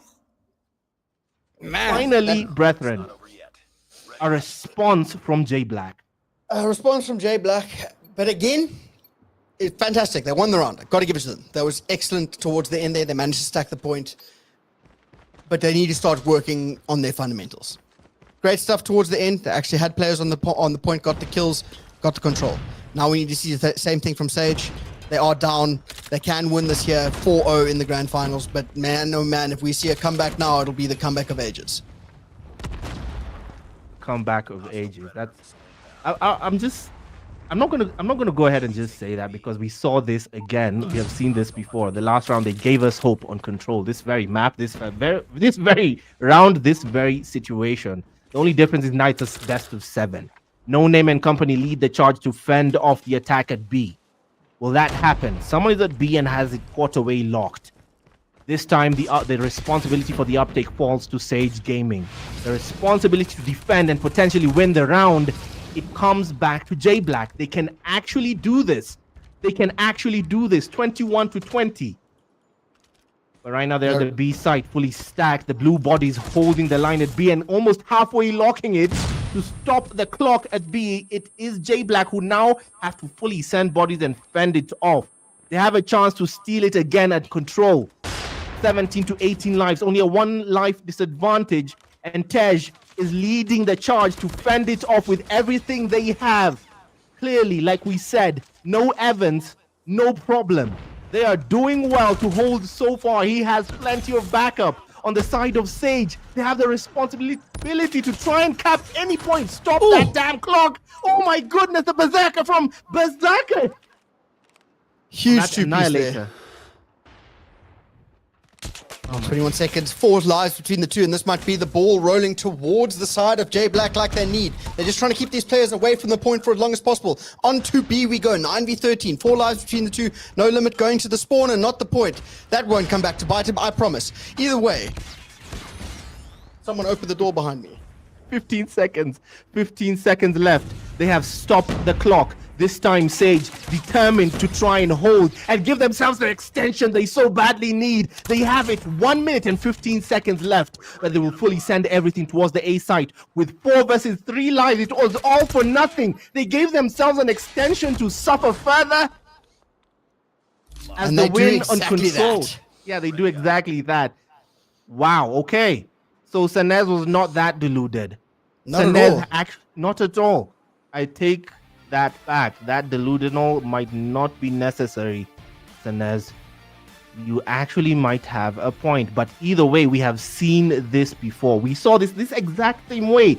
They lost hardpoint in that best of 5s. They lost Search and Destroy, and then brought it back and gave us hope on control. Well, J Only Black, for us- no, yeah. no Evans, no problem. I like that. That's going to be their new slogan. They got to start using that. Berserker just went absolutely mad, berserk, if you will, getting the kills and fantastic stuff. And I'm joined by additional commentators. Look at them. What's up, guys? This is where we. This is all what it's all about, right? We have a comeback in the background. We have sunk the ship so far down. We joined those guys in the submarine that went to go look at the Titanic. But J Black is coming back, so it's Those good. Your specialist operators in the background. 100%. Yeah, there you go. That's my analytics right there. You know, there's actually an operator who has a specialist with those the K9 unit. So I was like, I remember there was a forfeit at. Don't you remember there was a forfeit at the grand finals in Nairobi where they used that operator and he's not allowed. Yeah. Now slums is where we see next. Our next That part. seems like a dark memory for you. You just absolutely flew past it. I just flipped it because that's a dark moment. I don't want to revisit that anymore. I don't want to revisit that one. But we're going straight into slums for another hard point. And dear God, please, for the first time, I have never agreed with Sanez on anything, but I need some entertainment. That's a crazy stray. My goodness. I've never agreed with never Sanez agreed. on anything. But I need entertainment, and I need J Black to desperately prove me wrong on this hard point. Just prove us wrong, man. Maybe they locked. They definitely they found what they needed to. They're going to have to win every single map from here on out, but they may be able to do it. They might. That was a good start because We'll it call was a it true the greatest. 5v5. Yeah, the greatest African reverse sweep, full sail reverse from here, right? If they Pickup do this. team, if a pickup team beats Sage, man, you're never going to hear the end of it. That's crazy. With no Evans, reminder, we're going to have to keep emphasizing with no Evans, man. With no Evans, because apparently that matters. There's a bit of Significantly. yeah, because is it just me? Maybe I'm the one who needs to take the delusional because did you not notice that the team feels a bit more gelled? Yeah, 100%. I think that they actually were playing around each other. Yeah, because nobody from Sage could point out that we need to incapacitate this player.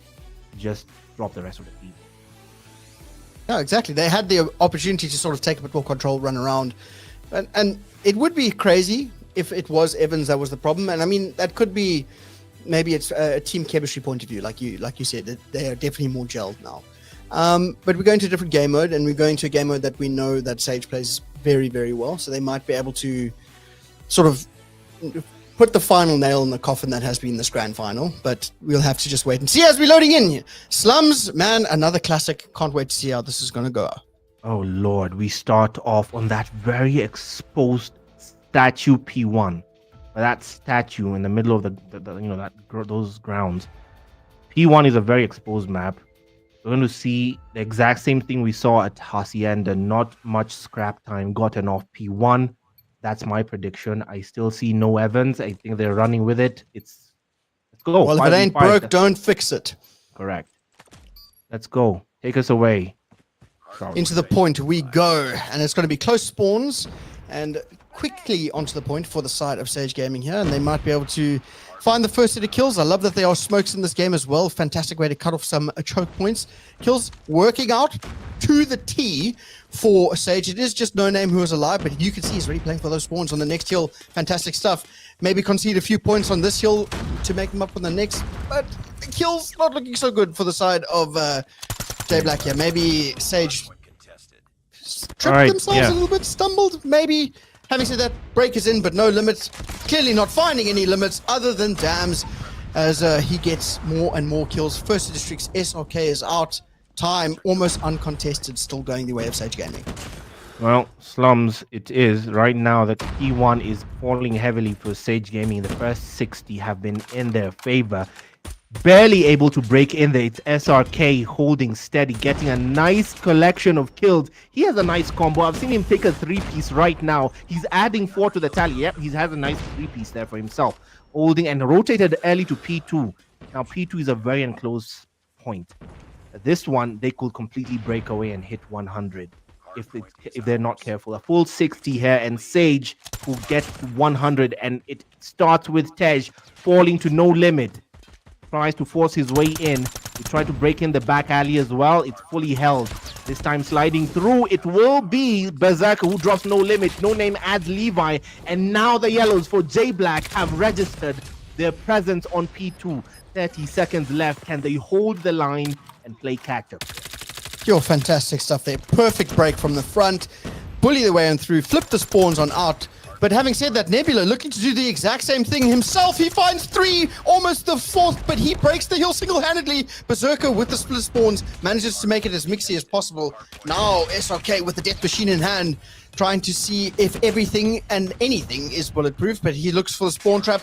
Good amount of time. Still a good showing from the side of J Black. They're breaking in when they did, but they're going towards the rotation now. Just one player in the back. It's going to be Naga. He has a huge responsibility here to find more than one. He doesn't find it. He gets taken out. Now spawns flipped for the side of Sage Gaming, and they have that claw in hand. But I don't know if you know this, but if you shoot the object in front of the player, it tends to not kill the player. And there is going to be the counter specialist from the side of J Black, but for a second, Sin still with the equalizer in hand, not equalizing the score, extending it as we go further and further in the lead here for Sage Gaming. That war machine completely wasted as they could not break into the new point, that new hill on P3 at fence.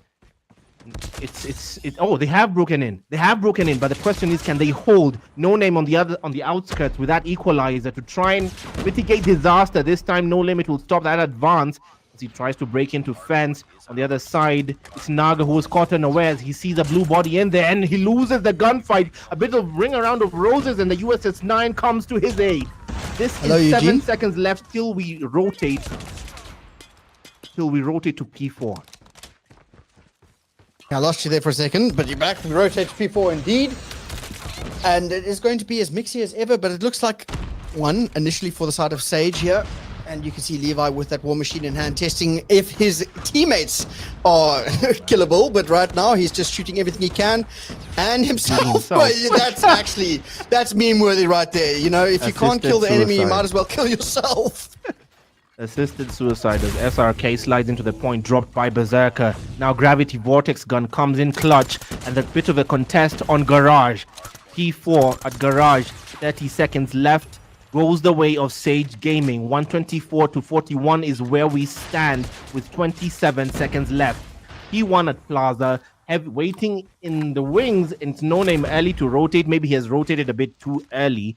Still, there's plenty of time waiting at the garage side on P4 and coming in to stop the count. It's Tej. He has a bit of backup. It's Naga in play. He just stopped the count, not winning the gunfights as of yet. 5 seconds left. It is Levi who cleans out the point, holding that automaton with the Odin. Now back to P1 at Plaza.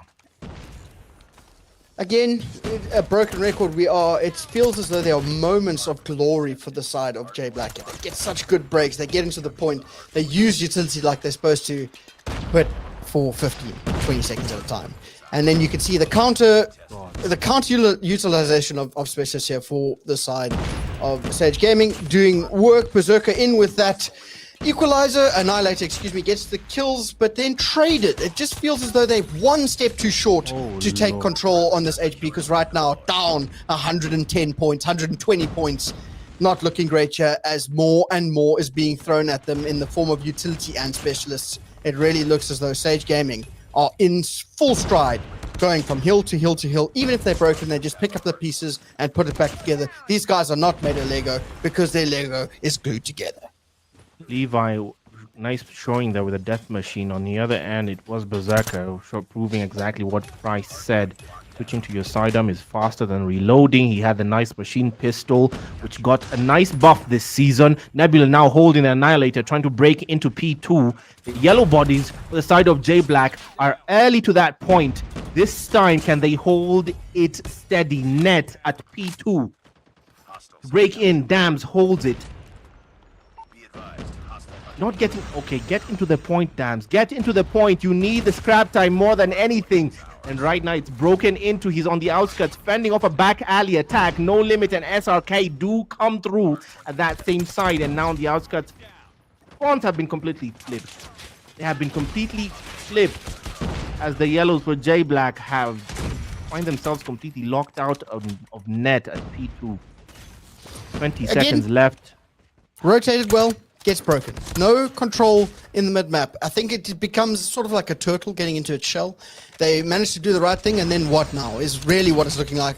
200 points and counting for the side of Sage Gaming. Already looking for that rotation is going to be J Black, but they need to be able to hold them off. They're going to need to play some perfect hard point if they realistically want to get back into this game. But it starts with a few more kills going their way. And right now, it's looking like it is just trade for trade. And here comes the break around the back. Sins knows there should be a player in the back for some spawns. He gets the double and into the spawn trap, potentially.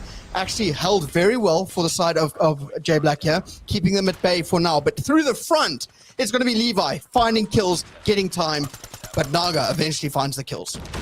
Back to Fence we go on P3. Fence, the hill that might decide it all if Sage Gaming can break in there and hold it for the remaining 30 seconds. Meanwhile, J Black trying to use that hill to try and bring this back, mitigate disaster. Berserk on the Annihilator, collecting everything he sees in sight that moves, and it might keep collecting. He's holding steady so far, as it's the final 15 seconds of that hill for all the way of J Black to try and hit 100. And I don't believe I'm saying that. We're at 216 to 93. J Black have not hit 100 yet. 7 seconds left, and they might change that. The next hill, spoke too soon. Final 3 seconds for Levi on Fence as we rotate now to Garage. Garage P4, the final hill before we start back up again. It's Berserker in there early. He has a nice streak there. Will he use it now, or is he saving it for P1 on Plaza? This time he's going to spray and pray. So SRK was in there. Tej and company have plenty of backup. Plenty of yellow bodies for J Black to break into the hill. Naga with a nice war machine to keep things steady and clear on the outskirts. He'll keep spraying and praying, hoping the nades hit something. He meets his target. It's Nebula, unfortunately, the recipient of that war machine, including himself. Counter traded in by Levi with a war machine of his own, who breaks in for the side of Sage, trying to use P4 for GG to close this out. 20 seconds in. They will claw their way back into the fight. Berserker leading the charge on the USS-9. A steady, dependable weapon. SMG now. No Name chooses to rotate early. This time, Sin back to the point for the final 10 seconds. Every scrap of seconds count. Every scrap time counts. Final 5 seconds for J Black. Back to P1. this may be the decider hill for Sage Gaming. That is, if J Black do not pull a rabbit out of a hat at this point. It is They're gonna have to Plaza. play perfect. They have to play Third perfect. set of rotations. This is where dreams come to live and die, potentially. But either way, it's going to be the double specialist for the side of Sage Gaming here. They get the two pieces. They're in the point. 14 seconds and counting. Now, Annihilator out for Nebula. Finding these kills on the flank. Looking to drive the final nail into the coffin here is actually going to be SRK. But Naga, by the skin of his teeth, is contesting, hiding in the smoke. But for how long is the question? Eventually gets taken out. 8 seconds and counting. Everyone flying towards the hill. Desperation in the faces of J Black. But the trades have to be perfect. SRK and Nebula holding steady for now. 4 seconds. The break has to be perfect. Here comes a panic streak. Oh, He gets God. 2. It is going to be Sage Gaming, your West Africa Grand Final champions, and book their ticket as the first team at the qualifiers for Hold on. that $15,000. Wait, hold on. This was a best of 7, right? This is done. That's correct. Oh my goodness. Two Painful way to go. DQs will do that. Or one veto or map count Yeah. advantage for the high seed. One DQ and then S&D. Oh no, and yeah. now they are. This is That's done. That's This is it. done. They have secured their spot. There was a part of Fantastic me that stuff. was hoping, a part of me was hoping this was going to be 3-1, and then we had one more S&D to decide this. But yeah, the math has swung the way of Sage Gaming, as there was no response from J Black. Sage convincingly, and I repeat, convincingly, take the win, and deservedly so, take their spot amongst the chosen regional qualifying teams. It will be Sage Gaming to secure their spot and the African qualifier LAN, that grand final for $15,000, and potentially their spot in the Call of Duty Mobile World Championship. That's beautiful. We have Well- our first lock-in, man. Yeah, exactly. They punched the ticket, like you said. They are here. They've proven themselves over and over again, map for map. Even if a DQ is in the mix, the maps that we did see, apart from Control, were very, very well executed from the side of Sage. And they have secured the first team, the first team to secure their spot for that LAN Grand Finals of the African World Cup, which is going to be in Lagos on the 30th and 31st. There we go, everybody. You can see it. And you can see the first one. You could put a line right through it, as West Africa has now concluded, and the champions are Sage Gaming. Champions Sage Gaming. West Africa goes first. Sage Gaming secure their place, secure their ticket in. Up next on the roster, we'll have Uganda later on. And then following Uganda, I completely forgot already, it will be Egypt and Morocco with the North African qualifiers. If your region is still open, get your team in. Head over to cup.carry1st.com and get your squad in. Don't leave Sage alone. You've seen Sage pull it off. You've seen Sage do it for themselves. They have their chance. They've punched their ticket to that grand final in Lagos, Nigeria on the 30th and 31st of August for that 15K. Meanwhile, all this made possible by Carry1st, not just Call of Duty Mobile, made possible by Carry1st as well. Head over to the Carry1st store and, take advantage of that 20% discount they have on COD points right now. Soothe your soul, especially since that new battle pass is only 96 hours old. Get those COD points in while you still can with that 20% discount. Come on. No. All right. Well, on that note, it was an absolute pleasure casting with you again. I so missed it. It has been a fantastic showing of both ends of the coin, where we were happy, sad, and everything in between for our first qualifier here on the African Cup scene. Either way, I think that's going to be all she wrote from us, and we will be seeing you guys. Well, I won't be seeing you, but next weekend, I'm pretty sure Mr. Eugene will be there live on your screens as the Uganda qualifier is coming up. But having said that, thank you very much, ACGL, for having us, and Carry1st for making it possible. We'll see you guys very soon. Until then, make sure you spend money at Carry1st. First, yeah.